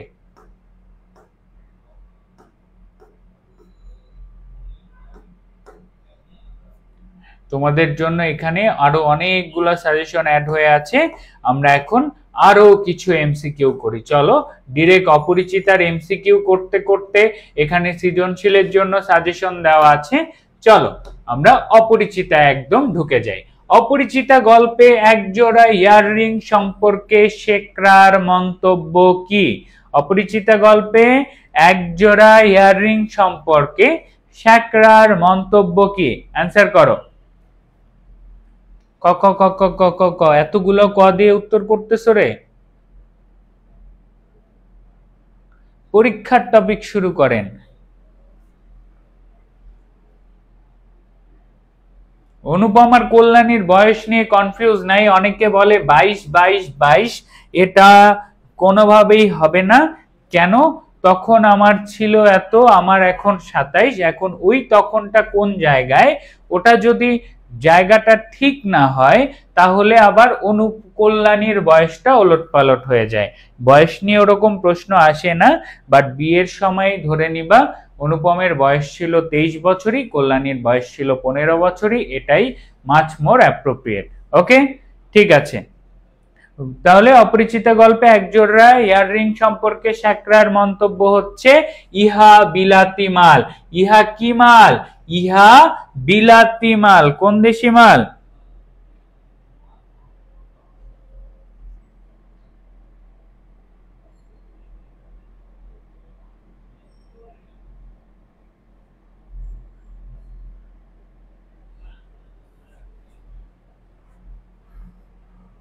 ইহা কি মাল বলো দেখি? ইহা বিলাতি মাল। শেখরাকে নিয়ে আসছে এবং এতে সোনার পরিমাণ, এই সাদা দেখা যাচ্ছে, সাদা দেখা যাবে না, অন্য কালার নিতে হবে। তারপরে কি? এতে কিসের পরিমাণ কম আছে? সোনার পরিমাণ কম আছে। এই তোমরা কি বয়সের টপিকটা নিয়ে ঝামেলায় আছো? বলো দেখি ভাইয়া, বয়সের টপিকটা ক্লিয়ার করে দিব এই জায়গাটা। হ্যাঁ, আমি ঠিক আছে, তাহলে বয়সের কাহিনীটা তোমাদেরকে for the last time clear করে দিচ্ছি। আচ্ছা দেখো, পুরো জায়গায় কার বয়স কত? ঠিক আছে, এখন এই যত তোমাদের সময় বাড়তেছে, এর আগে বোর্ড পরীক্ষায় ওই প্রশ্ন আসছে, সবাই ওই প্রশ্ন দাগাইছেও যে অনুপমের বয়স 23 বছর। হুট করে বিগত বছর থেকে কিছু জনের বুদ্ধি খেলে গেল, যে বলা হয়েছে তখন আমার বয়স ছিল কত? 23, এখন হয়েছে 27। অর্থাৎ সে যে তার বিয়ের কথা বলতেছে না ট্রেনের কথা বলতেছে এটা নির্ধারিত না, বাট আমাদের জানতে তো চাবে বিয়ের সময় বয়স। সেই হিসেবে আমরা সর্বসাকুল্যে এটাই ধরবো, বিয়ের সময় বয়স কত? 23 বছর ছিল অনুপমের। বিয়ের সময় অনুপমের বয়স ছিল 23 বছর। কল্যাণীর বয়স ছিল কত? কল্যাণীর বয়স ছিল 15। তারপরে কি বলো দেখি? ট্রেনে দেখা হওয়ার সময় অনুপমের বয়সের দরকার নাই। কল্যাণীর বয়স ছিল 16 থেকে কত? 16 থেকে কত? 16 থেকে 17 বছর ধরা হয়। এবং বর্তমান বয়স হচ্ছে কত? বর্তমান বয়স হচ্ছে 27, কল্যাণীর হচ্ছে 19। এগুলো সব কিছুর সাথে মামার বয়স যদি বের করতে চাও, মামার বয়সের ডিফারেন্স হচ্ছে 6 বছর। অনুপমের সাথে 6 যোগ করলে 29, আর বর্তমান বয়স মামার 33। এছাড়া শম্ভুনাথ বাবুরও বয়স দেওয়া আছে। শম্ভুনাথ বাবুর বয়স হচ্ছে 40-এর একটু কম বা বেশি, অর্থাৎ 40 প্লাস বা মাইনাস, অর্থাৎ 38 থেকে 42 বছরের মধ্যে শম্ভুনাথ বাবুর বয়স। এটা ছিল কখন? বিয়ের সময়। বর্তমানে শম্ভুনাথ বাবুর বয়স অবশ্যই 40-এর উপরে হবে। যেহেতু 4 বছর পার হয়ে গেছে, বর্তমানে শম্ভুনাথ বাবুর বয়স কত হবে বলো দেখি? বর্তমানে, ঠিক আছে, বর্তমানে শম্ভুনাথ বাবুর বয়স হবে কত? অবশ্যই 40-এর উপরে। এবং তারপরে হচ্ছে আরো একটা কাহিনী, এতগুলা যে পড়াচ্ছি একটা প্রশ্ন পরীক্ষায় আসবে না। হাইয়েস্ট শম্ভুনাথ বাবুর বয়স আসতে পারে, বা এই প্রশ্ন আসলে পরীক্ষায় এটা আসবে, কত বছর বয়সের, কি বলো দেখি, কত বছর বয়সের একটা বিশেষ মর্যাদা আছে বলো দেখি? কত বছর বয়সের একটা বিশেষ মর্যাদা আছে? 27 বছর বয়সের। কত বছর? 27 বছর বয়সের একটা বিশেষ মর্যাদা আছে। অনুপমের জীবনটা না কিসের হিসেবে বড়? না পরিমাণের হিসেবে, না গুণের হিসেবে বড়। এবং মাঝখান থেকে খুবই গুরুত্বপূর্ণ কিছু টপিক আমি বলে দেই। দেখো, প্রথম, অনুপমের কাছে যা চিরকালই সত্য, যা চিরকাল সত্য, তার চেহারা হলো কণ্ঠস্বর। তার চেহারা কণ্ঠস্বর। তারপরে অনুপম কল্যাণীকে কিসের সাথে তুলনা করে? রজনীগন্ধা ফুলের সাথে তুলনা করে। কিসের সাথে? রজনীগন্ধা ফুলের সাথে অনুপম কল্যাণীকে তুলনা করে। কোন ফুল? রজনীগন্ধা ফুলের সাথে কল্যাণীর উচ্চতা বোঝানোর জন্য। কি বোঝানোর জন্য? উচ্চতা বোঝানোর জন্য। এইবারে one of the most confusing question, আমার খচ্চর গুলা তো পারবে, বাকিরা ভুল করবে। কি বলো দেখি? অনুপম নিতান্তই ভালো মানুষ কেন?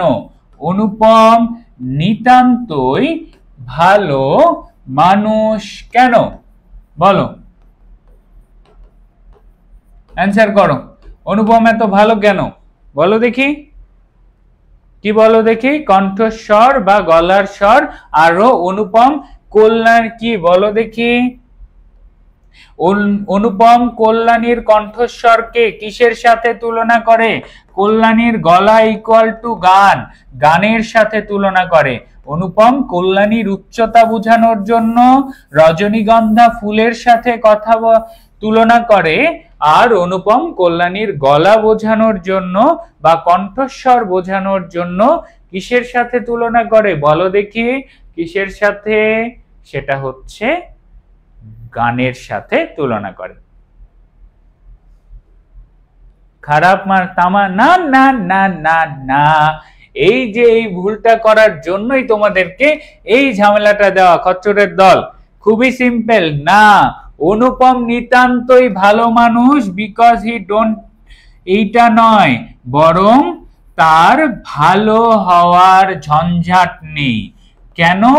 কারণ হচ্ছে অনুপম তো কোনো কাজই করে না, তাহলে কি বলো দেখি? তাকে আলাদা করে কি করতে হয় না? ভালোই হইতে হয় না। অর্থাৎ অনুপম নিতান্তই ভালো মানুষ কেন হচ্ছে? ভালো হওয়ার ঝঞ্ঝাটি নেই। আর যদি প্রশ্ন করে অনুপম কি বলো দেখি? কন্যার পিতা মাত্র স্বীকার করবে, কন্যার পিতা মাত্র স্বীকার করবে যে অনুপম সৎ পাত্র, তখন কি? অর্থাৎ যখন প্রশ্নে আসবে অনুপম সৎ পাত্র, তখন উত্তর হবে যে সে তামাকটুকু খায় না। এই কনফিউশনটাই ক্লিয়ার করে দিলাম। তখন উত্তর হবে কি? সে তামাকটুকু খায় না। অর্থাৎ যখন বলবে কন্যার পিতামাত্র স্বীকার করবে অনুপম সৎপাত্র, তখন হবে সে তামাকটুকু খায় না। আর অনুপম নিতান্তই ভালো মানুষ কেন? কারণ তার ভালো হওয়ার কোনো ঝঞ্ঝাট নেই, সে আলাদা করে কিছুই করে না যে তাকে ভালো হইতে হবে। ওকে, তারপরে আরো একটা, স্বয়ংবরা কন্যা অনুপমকে পছন্দ করবে কেন? কোন মেয়ে যদি স্বয়ংবরা হয়, অর্থাৎ স্বয়ংবরা কন্যা অনুপমকে কেন পছন্দ করবে? বলো দেখি, কোনো মেয়ে যদি স্বয়ংবরা হয় অনুপমকে কেন পছন্দ করবে? আমরা হরিশের কথা পড়ছি, বিনু দাদার কথা পড়ছি, তাই না? একটু নামতার সাথে মনে পড়ে দেই। সরস রচনার গুণ আছে কার? তারপর কানপুরে আছে কে? সে হরিশ, অনুপমের বন্ধু। অনুপমকে কল্যাণীর কথা বলে কে? সেটাও হরিশ। তারপর পুরো পরিবারে কার কি বলো দেখি, কার পুরো পরিবারে হচ্ছে আসর জমাইতে পটুকে, এটাও হইল হরিশ। পরিবারে আলাদা কদর আছে কার? হরিশের। মামা কাকে কাছে পেলে ছাড়তে চায় না, সেটাও হরিশ। কল্যাণীকে যে অনুপমের ছবি দেখানো হয়েছিল, এই কথা অনুপম কার কাছ থেকে জানতে পারে, এটাও হরিশ। বিনু দাদার কথা আসলেই আমরা যেটাকে বলি কি, আমরা যেটাকে বলি চমৎকার, বিনু দাদা বলবে চলনসই। পুরো অপরিচিতা গল্পে কার রুচির প্রশংসা করা হয়েছে? বিনু দাদার রুচির প্রশংসা করা হয়েছে। অনুপম কার উপর 16 আনা ভরসা করতে পারে? বিনু দাদার উপর ভরসা করতে পারে। মন্দ নয় হে খাঁটি সোনা বটে, এটা কার কথা? বিনু দাদার কথা। তারপর অনুপম রোজ কখন? রোজ সন্ধ্যায় বিনু দাদার বাড়িতে কল্যাণীর রূপের বর্ণনা শুনতে যাইতো। ওকে, ঠিক আছে। ইয়েস, স্বয়ংবরা হলে কারণ অনুপম কি করবে বলো দেখি, অন্তপুরের শাসনে চলার মতো করে সে বড় হয়েছে।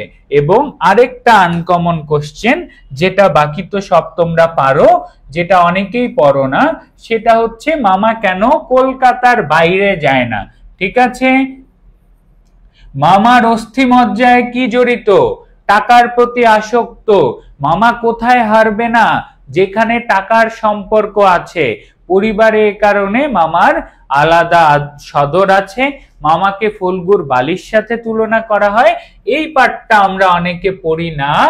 মামার কাছে কলকাতার বাইরের সবকিছু কিসের অন্তর্ভুক্ত? মামার কাছে কলকাতার বাইরের সবকিছু কিসের অন্তর্ভুক্ত বলো দেখি? মামার কাছে কলকাতার বাইরের সবকিছু আন্দামান দ্বীপ। কি বলো দেখি? আন্দামান দ্বীপের অন্তর্ভুক্ত। অর্থাৎ মামার মতে কলকাতার বাইরের সবকিছু কোন দ্বীপের অন্তর্ভুক্ত?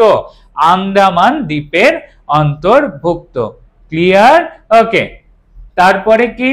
তারপরে হচ্ছে মামা কখনো কোথাকার বাইরে যায়নি? কলকাতার বাইরে যায়নি। মামা সর্বোচ্চ কোন জায়গা পর্যন্ত গিয়েছিল? মামা সর্বোচ্চ কোন নগর পর্যন্ত গিয়েছিল? কোন নগর? কোন নগর পর্যন্ত মামা সর্বোচ্চ গিয়েছিল?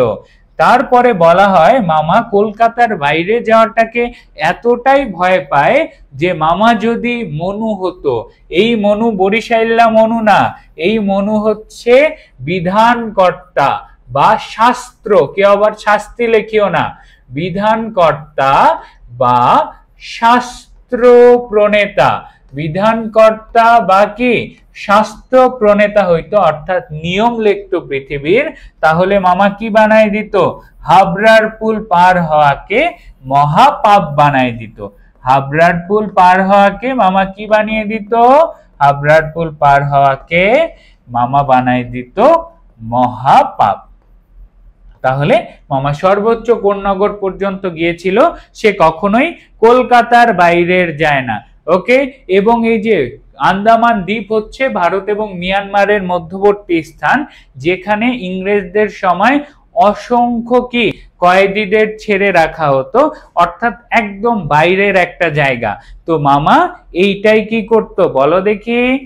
মামা এই জায়গা থেকেই মনে করতো কলকাতার বাইরের সবকিছু কিসের অন্তর্ভুক্ত? আন্দামান দ্বীপের। মামা সর্বোচ্চ গিয়েছিল কোন নগর? আর মামা যদি মনু বা বিধান লিখতে পারতো, মামা হাবড়ার পুল পার হওয়াকে কি বানাই দিত? হাবড়ার পুল পার হওয়াকে একেবারে বানাই দিত হচ্ছে গিয়ে তোমার মহাপাপ। ওকে, ঠিক আছে। তার বাইরে আর কি আছে? ওই যে ট্রেনে যাওয়ার ঘটনা, এটা খুবই সহজ। স্টেশনে কি ফেলে আসে অনুপম? ক্যামেরা ফেলে আসে। কি ফেলে আসে? ক্যামেরা। বাচ্চা ছিল 2-3টা। এম এর বয়স হয়েছে কিন্তু বুদ্ধি হয়নি, কে বলে? অনুপমের মা বলে। ওকে, ঠিক আছে।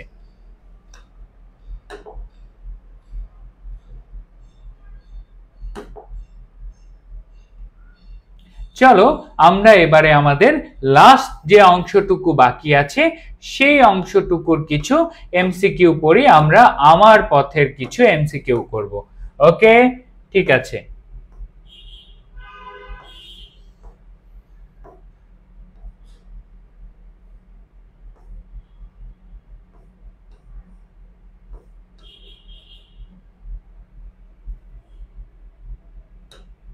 বত্রিশ নাম্বার প্রশ্ন অ্যান্সার করো।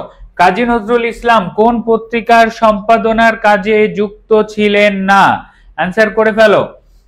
অনুপম স্টেশনে কি রাখি আসে? অনুপম স্টেশনে রাখি আসে তাহার ক্যামেরাখানা। তারপর কাজী নজরুল ইসলাম কোন পত্রিকার সাথে যুক্ত ছিলেন না? কাজী নজরুল ইসলামের 3টা পত্রিকার নাম মুখস্থ রাখতে হবে। ওকে,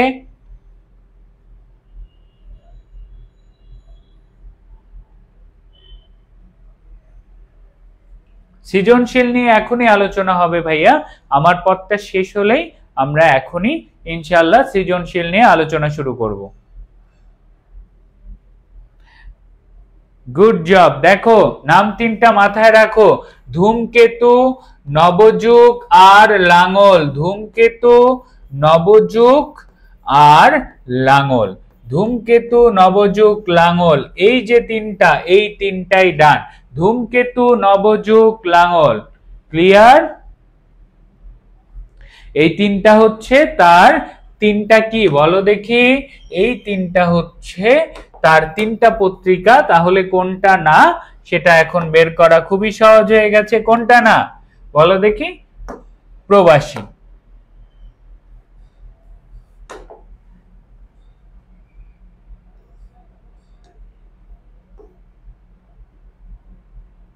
তারপরে আত্মবিশ্বাসহীন ব্যক্তি কিরূপ?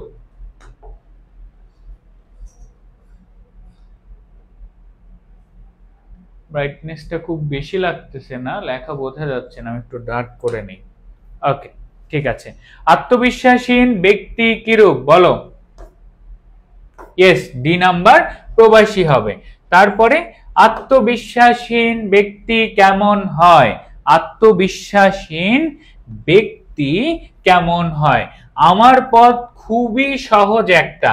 আমার পথ তুলনামূলকভাবে খুবই সহজ একটা আমাদের সাহিত্য। আমরা এরপরে আমার পথ নিয়ে একটু ডিটেলসে যাব, কারণ তোমরা এটা এলোমেলো করে ফেলো। আত্মবিশ্বাসীন ব্যক্তি কেমন? পর নির্ভরশীল। আত্মবিশ্বাসীন ব্যক্তি কেমন? পর নির্ভরশীল। এইবার এটা নিয়ে আলোচনা করার জন্য আমরা আমার পথে চলে যাব।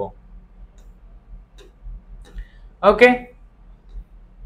ও হ্যাঁ, মাসি পিসির বুঝছি একজনের কমেন্ট দেখলাম, এটাও আমি ক্লিয়ার করে দেই। কারো কোনো যত কনফিউশন আছে এই ব্যাখ্যার মধ্যে ক্লিয়ার করে দাও। সেটা মাসি পিসি দেখো ব্রত রাখছিল কবেকার? মাসি পিসি ব্রত রাখছিল শুক্লপক্ষের একাদশীর। মাসি পিসি কিসের বলো দেখি?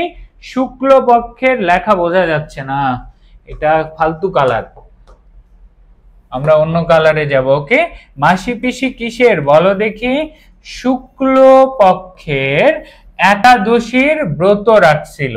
শুক্লপক্ষের একাদশীর ব্রত রাখছিল আগের দিন, অর্থাৎ যেই রাতে কানাই আসে, কানাই আসার আগের রাতে রাখছিল ব্রত। তাহলে কানাই কোন রাতে আসে? শুক্লপক্ষের দ্বাদশীর রাতে কানাই আসে, আর ব্রত রাখছিল শুক্লপক্ষের একাদশীর রাতে। ক্লিয়ার? এই জিনিসটা মাথায় রাখিও। শুক্লপক্ষের কিসের রাতে? একাদশীর রাতে রাখছিল ব্রত, আর কানাই আসছিল শুক্লপক্ষের কোন রাতে? দ্বাদশীর রাতে কানাই। এখন ভাইয়া শুক্লপক্ষ কি? শুক্লপক্ষ হচ্ছে চাঁদ দিয়ে যেটা গণনা করা হয় দিন, সেটাই হচ্ছে শুক্লপক্ষ। শুক্ল মানে চাঁদ, শুক্ল মানে কি? চাঁদ, অর্থাৎ চাঁদ অনুযায়ী যখন দিন গণনা করা হয়, সেটাই যেই চাঁদের বয়স 12 দিন, সেটাকেই বলা হয় কি? শুক্লপক্ষের দ্বাদশী। ক্লিয়ার? ওকে ভাইয়া, যদি মাসি পিসিতে কি থাকে প্রশ্নটা আরেকবার দেখি। পুরুষের জবানিতে লেখা হয়েছে নাকি? না, মাসি পিসি উত্তম পুরুষের জবানি না। আমাদের বইয়ের উত্তম পুরুষের জবানি মাত্র 3টা, অপরিচিতা, বিলাসী এবং কি এবং হচ্ছে রেইনকোট। মাসি পিসি গল্পে এখানে হচ্ছে লেখকের ন্যারেটিভে লেখা, যেখানে মাসি পিসি নাম পুরুষকে মেনশন করে লেখা আছে, তাই এটা উত্তম পুরুষের জবানিতে হবে না। ওকে, আশা করি উত্তর পেয়ে গেছো।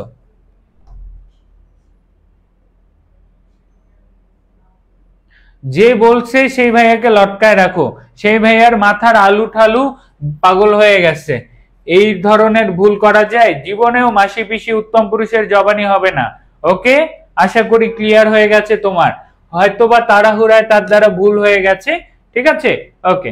আমরা লাস্ট একবার আমাদের অপরিচিতার যে টপিকটুকু আছে, সরি আমার পথের যে টপিকটুকু আছে সেটা নিয়ে একবার দেখে আমরা শেষ করে ফেলি। ওকে, দেখো পুরো যে আমাদের আমার পথটা আছে, পুরো আমার পথ, ওকে, পুরো আমার পথে কয়েকটা শব্দ মাথার মধ্যে গেঁথে ফেলো। আমার পথে 2টা লাইন টানবা, যত প্রশ্নের অ্যান্সার। একটা লাইনে কি লিখবা ভাইয়া? একটা লাইনে তুমি লিখবা হচ্ছে সত্য। আমার পথ কিসের পথ? সত্যর পথ। লেখক কাকে নমস্কার জানিয়ে শুরু করেন? নিজের সত্যকে। তাহলে প্রথমে পাবা সত্য। সত্যকে জানা, সত্যকে জানা মানে হচ্ছে নিজেকে জানা, নিজেকে চেনা। তাহলে নিজেকে জানার মাধ্যমে তুমি পাবা কি? আত্মশক্তি অর্জন করবা। আত্মশক্তি অর্জন করার মাধ্যমে তুমি কি হয়ে যাবা? তুমি হয়ে যাবা আত্মনির্ভরশীল। সিরিয়ালি মনে রাখো, তোমার পাওয়ার গেইন হচ্ছে কিভাবে? তুমি প্রথমে সত্যবাদী হইলা, সত্যর পথে চলার পরে নিজেকে চিনলে কি করা যায়? নিজেকে চিনলে সত্যকে জানা যায়, মিথ্যা থেকে দূরে থাকা যায় এবং নিজেকে চিনলে আত্মশক্তি অর্জন করা যায়। আত্মশক্তি অর্জন করলে তুমি কি করতে পারবা? আত্মশক্তি অর্জন করলে তুমি আত্মনির্ভরশীল হইতে পারবা। ক্লিয়ার? ওকে, আত্মনির্ভরতা আসে কিভাবে? ওই যে আত্মাকে চিনলে। ক্লিয়ার? ওকে, তারপরে এই আত্মনির্ভরশীলতা নিয়েই তোমার দুনিয়ার কাহিনী হবে, যে আমাদেরকে কি হইতে হবে? আমাদেরকে আত্মনির্ভরশীল বানানোই লেখকের উদ্দেশ্য। নেগেটিভ দিকে কি পাবো আমরা? বলো দেখি। নেগেটিভ দিকে পাবো আমরা মিথ্যা আর বিনয় আর পরাবলম্বন বা পর নির্ভরশীলতা। পর নির্ভরশীলতা, ঠিক আছে? ওকে, তারপরে দেখো মিথ্যা কি করে? মিথ্যা হচ্ছে সত্যের আগুন নিভায়। মিথ্যা কি করে? সত্যের আগুন নিভায়।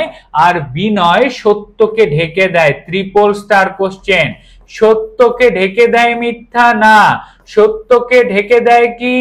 বিনয়।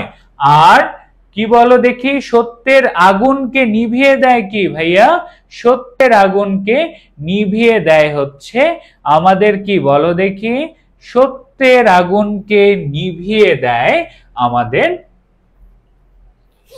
বলো, মিথ্যার জল। তাহলে এই যে সত্য নিয়ে মিথ্যা নিয়ে যে কাহিনী, এই কনফিউশনটা ক্লিয়ার করে নাও। ঠিক আছে, আশা করি অনেকের ক্লিয়ার হয়ে গেছে। ঢেকে দেওয়া বললে বিনয়, সত্যের আগুনকে নিভিয়ে দেওয়া বললে হবে মিথ্যা।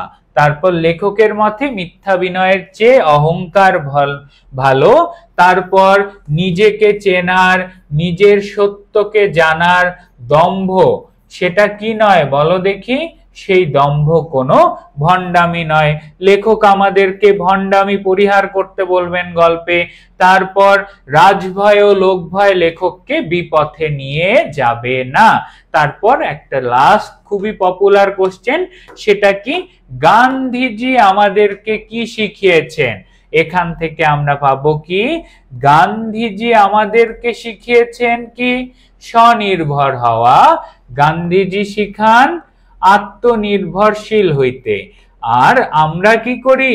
আমরা কাজ করি, আমরা বলি যে গান্ধীজি আছেন, এই বলে তার উপর ভরসা করে আমরা কি করে ফেলি, পরাবলম্বন শিখে ফেলি। আমরা কি করে ফেলি, আমরা পরাবলম্বন শিখে ফেলি। ওকে, ঠিক আছে। এটা কি ক্লাস, এটা বস ক্লাস, আর কোনো ক্লাস না এটা। ওকে, ঠিক আছে। তারপরে কি, তারপরে আমার পথে লাস্ট দেখো, মিথ্যাকে দূর করতে লেখক কিসের প্রয়োজন অনুভব করেন? মিথ্যাকে দূর করতে লেখক আগুনের সম্মার্জনার প্রয়োজন অনুভব করেন, এবং সত্যকে প্রতিষ্ঠা করার জন্য লেখক কিসের প্রয়োজন অনুভব করেন? বলো দেখি, সেটা হচ্ছে আগুনের সম্মার্জনা। দ্যাটস ইট, শেষ আমাদের আমার পথের বেসিক ওভারভিউ একদম খতম। আমাদের পুরো বাংলা বইয়ের বেসিক ওভারভিউ আলহামদুলিল্লাহ একদম খতম, এ টু জেড। ওকে, ঠিক আছে। তাহলে এই যে আগুনের সম্মার্জনা, লাস্টে কবি কি দুলিয়ে নিজের পথে আগান? বলো দেখি, আগুনের ঝান্ডা দুলিয়ে। কি বলো দেখি? আগুনের ঝান্ডা দুলিয়ে তিনি এগিয়ে যান। তারপরে তিনি আমি থেকে আমরা হতে চান। তিনি নিজেকে কিসের সারথি? অভিশাপ রথের সারথি হিসেবে তুলনা করেছেন। ওকে, ক্লিয়ার? ওকে, তাহলে এই ছিল আমাদের পুরো আলোচনা।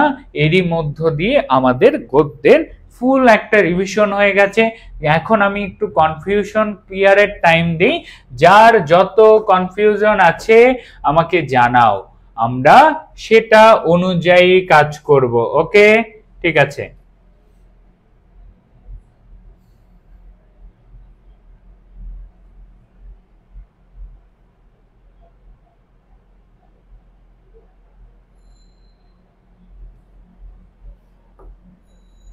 দেখি কারো কোনো কনফিউশন আছে? জানাও দেখি ভাইয়া, এই প্রশ্নটা কনফিউশন ক্লিয়ার করো। 2 এর 1 এর ক্লাস কোন শ্রেণী এর ক্লাস? বাহ, এত বাচ্চা কাচ্চা কই থেকে নতুন নতুন আসতেছে?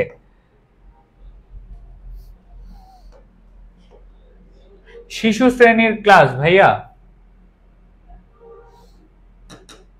আমরা এখন বিলাসী সলভের মধ্য দিয়ে আমাদের এই জায়গাটা ক্লিয়ার করে নিব। ওকে, ঠিক আছে। চলো আমরা এখন একটা বিলাসীর সৃজনশীল করি। আমরা বিলাসীর একটা সৃজনশীল করি। তো প্রথমেই প্রশ্ন ক নাম্বার? চলো,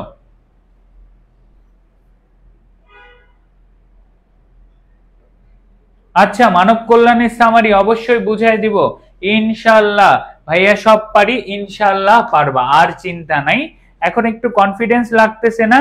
ন্যাড়ার বয়স কত? ন্যাড়ার বয়স ডিরেক্টলি বলা নাই, সো এই প্রশ্নের উত্তরের দরকার নাই। তারপরে প্রশ্ন করো। ওকে, ঠিক আছে। রেইনকোট কিসের জবানিতে? উত্তম পুরুষ, নুরুল হুদা, দুইটাই। প্রথমে গল্পটা উত্তম পুরুষের জবানিতে, আর তারপর যদি বলে কোন কার জবানিতে বা মানুষের, উত্তম পুরুষ তো মানুষ বোঝায় না, ওটা একটা নিয়ম যে উত্তম পুরুষের জবানিতে এটা লেখা। উত্তর দুইটাই। ওকে না? ওকে, তাহলে বলো দেখি, বিলাসী ন্যাড়াকে কোন পর্যন্ত এগিয়ে দিল? ক নাম্বার। কি বলো দেখি, এই প্রশ্নের উত্তর কি? বিলাসী ন্যাড়াকে বাগান নারে ভাঙা প্রাচীরের শেষ পর্যন্ত। দেখছো, এখনই খবর হয়ে গেছে। বিলাসী ন্যাড়াকে কিসের সাথে? কি বলো দেখি?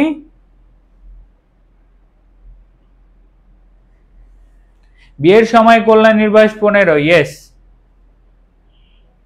বাগান না, ভাঙা প্রাচীরের শেষ পর্যন্ত। যারা ভুল করছো,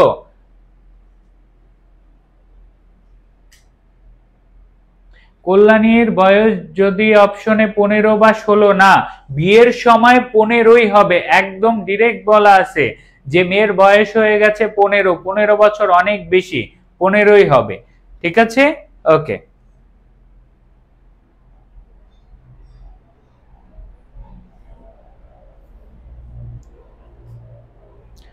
43 বছর বয়সে তিনি রোগে আক্রান্ত হন।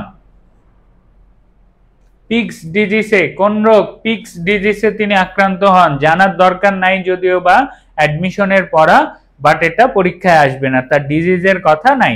তো চলো আমরা এবার খ নাম্বার প্রশ্নটা দেখি। আমরা খ নাম্বার প্রশ্নটা কি?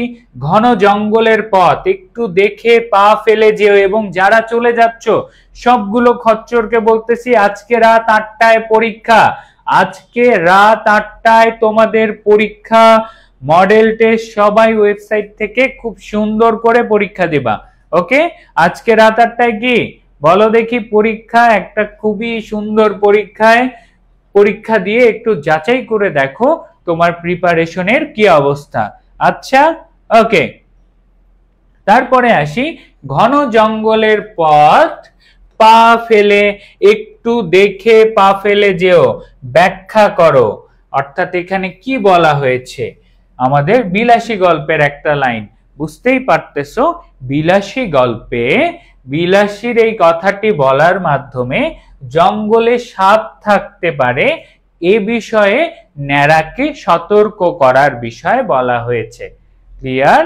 তাহলে মৃত্যুঞ্জয়ের বাড়ির আশপাশে বেশ জঙ্গলযুক্ত এলাকা, সেখানে যখন রাতের অন্ধকারে আমাদের ন্যাড়া ফেরত চলে যাচ্ছিল তখনই তাকে সাপের ব্যাপারে সাবধান করে দেয় কে?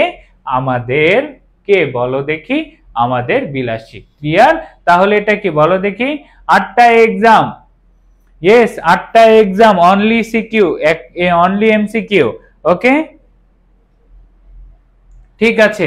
এক্সাম কিভাবে দিবা সেটা নিয়ে আমরা একটা লাইভে আসব, এবং সবগুলো ম্যারাথনের কিভাবে এক্সাম দিবা সেটা নিয়েও আমরা আলোচনায় আসব। আচ্ছা, ওকে, চিন্তা করিও না, একদম সব ক্লিয়ার হয়ে যাবে। একটা লাইভে আসব সুন্দরভাবে, জেনে রাখো জাস্ট 8টায় ক্লাস করার একটু আধা ঘন্টা আসে। ওকে, ঠিক আছে। ওয়েবসাইটে পরীক্ষা হবে, কিভাবে দিবা একদম টিউটোরিয়াল আকারে দিয়ে দিব, চিন্তা নাই। ওকে, ঠিক আছে, ওটা নিয়ে চিন্তা করিও না। এখন পিডিএফ পাইলে আরামসে পড়ে ফেলবা।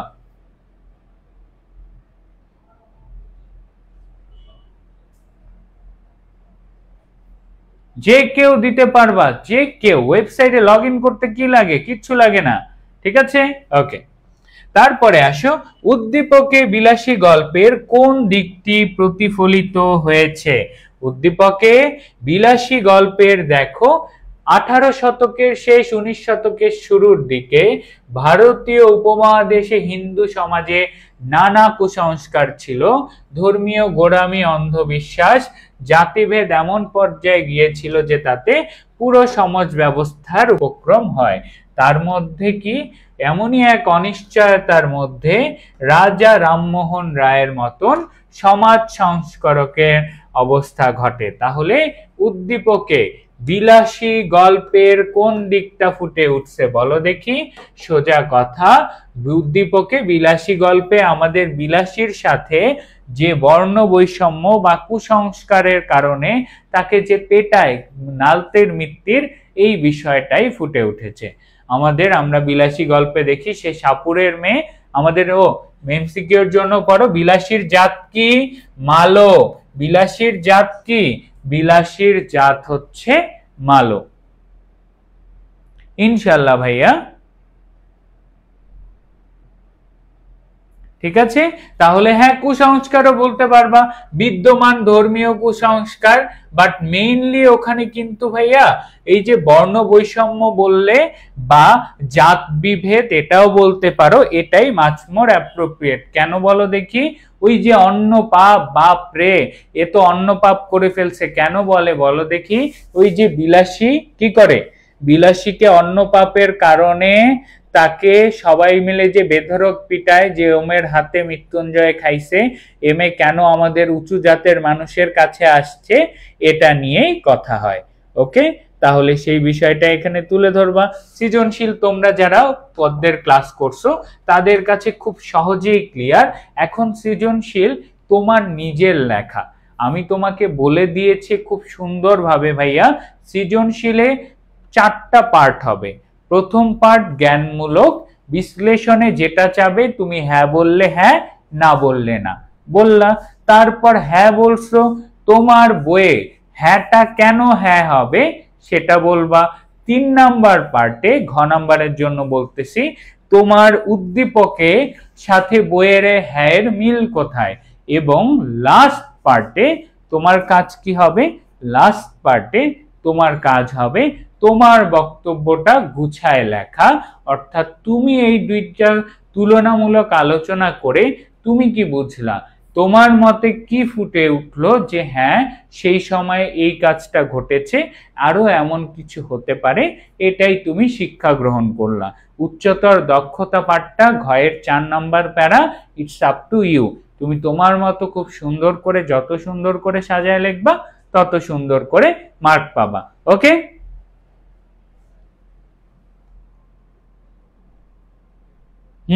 তোমাদের ওকে, ঠিক আছে।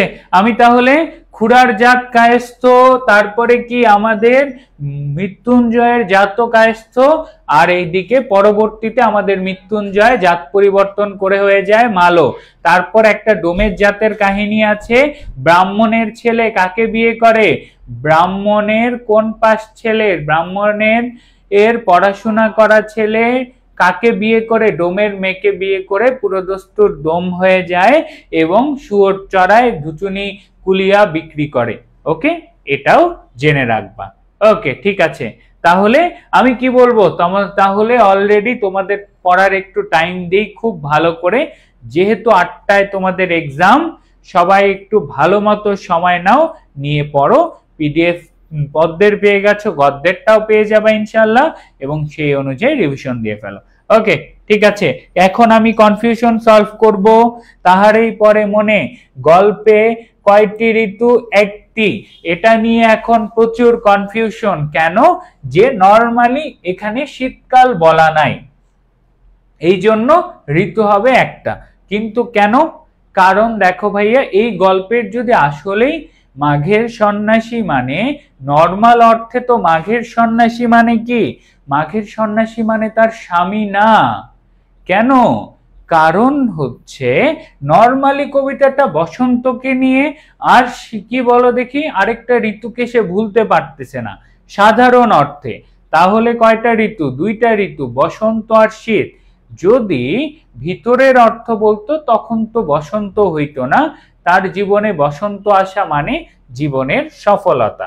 এই প্রশ্ন কয়টা ঋতু কয়টা কি এগুলো আসে না, বাট তারপরেও একদম মাঘ মাসের এবং মাঘ মাসকে ভুলতে পারতেছি না মানে এখানে শীত ঋতুর আলোচনা এমনিতেই চলে আসবে।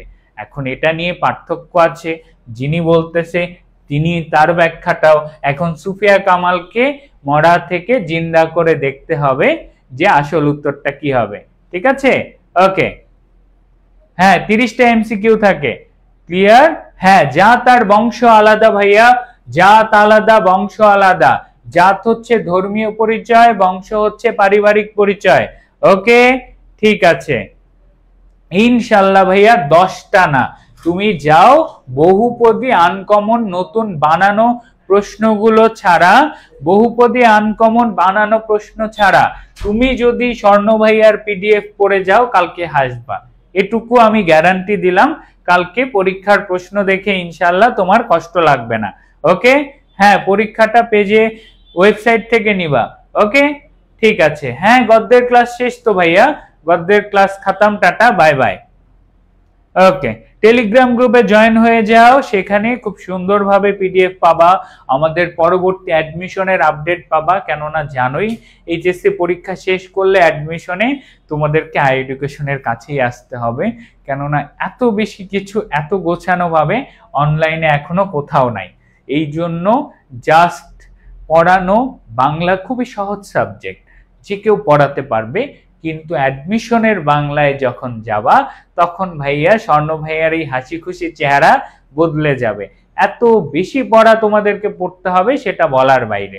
এখন হাসি খুশি করে এইচএসসি তে আগে A+টা পাও, ঠিক আছে। ওকে ভাইয়া, আজকে সোনার তরী কবিতায় 7 নাম্বার এমসিকিউতে একটা অপশন ছিল ভরা, ভাইয়া কি ভরা চলে যায়, অন্যতায় ছিল কোনো দিকে নাহি চায়। এখন আলাদা অপশনে থাকলে মাঝির নির্বিকার চিত্তের কোনটা হবে? দেখো, অপশন দুটো আলাদা হবে না, অপশন দুটো একসাথে কখনোই ওটা দেওয়া থাকবে না, ভরা পালে চলে যায়, কোনো দিকে নাহি চায়, এটা একটাই লাইন। একটা লাইন, অত বড় লাইন এমসিকিউ এ দিতে পারবে না, এই জন্য লাইনের শুরুর অংশটা দিছে, দুটো আলাদা অপশনে থাকবে না, এগুলো নিয়ে প্রেশার নিও না। ওকে, ঠিক আছে। ওকে, তারপরে আর কার কি প্রশ্ন? ইনশাআল্লাহ ভাইয়া, আল্লাহ হাফেজ। সবার জন্য দোয়া মাহফিল হবে। আমরা পরীক্ষার রেজাল্ট যখন পাবলিশ করব, লিডার বোর্ড, ও আজকে তোমাদের জন্য পুরস্কারও আছে। লিডার বোর্ড যখন পাবলিশ করব তখন তোমরা সবাই মিলে আমরা দোয়া করব ইনশাআল্লাহ। ওকে, ঠিক আছে। হ্যাঁ, only MCQ exam, only MCQ exam. Okay, ঠিক আছে, বিদায় নিলাম ভাইয়া। পরীক্ষার জন্য বেস্ট অফ লাক। মন থেকে তোমাদের জন্য অনেক দোয়া। তোমাদের এই পরিশ্রমটা করলাম, এটা সফল হবে যখন তোমরা নিজের মন থেকে বেস্ট প্রিপারেশন নিয়ে পরীক্ষাটা দিবা। আশা করি তোমরা সেটা করতে পারবা। সবাইকে বেস্ট অফ লাক। আসসালামু আলাইকুম। ওকে, আল্লাহ হাফেজ।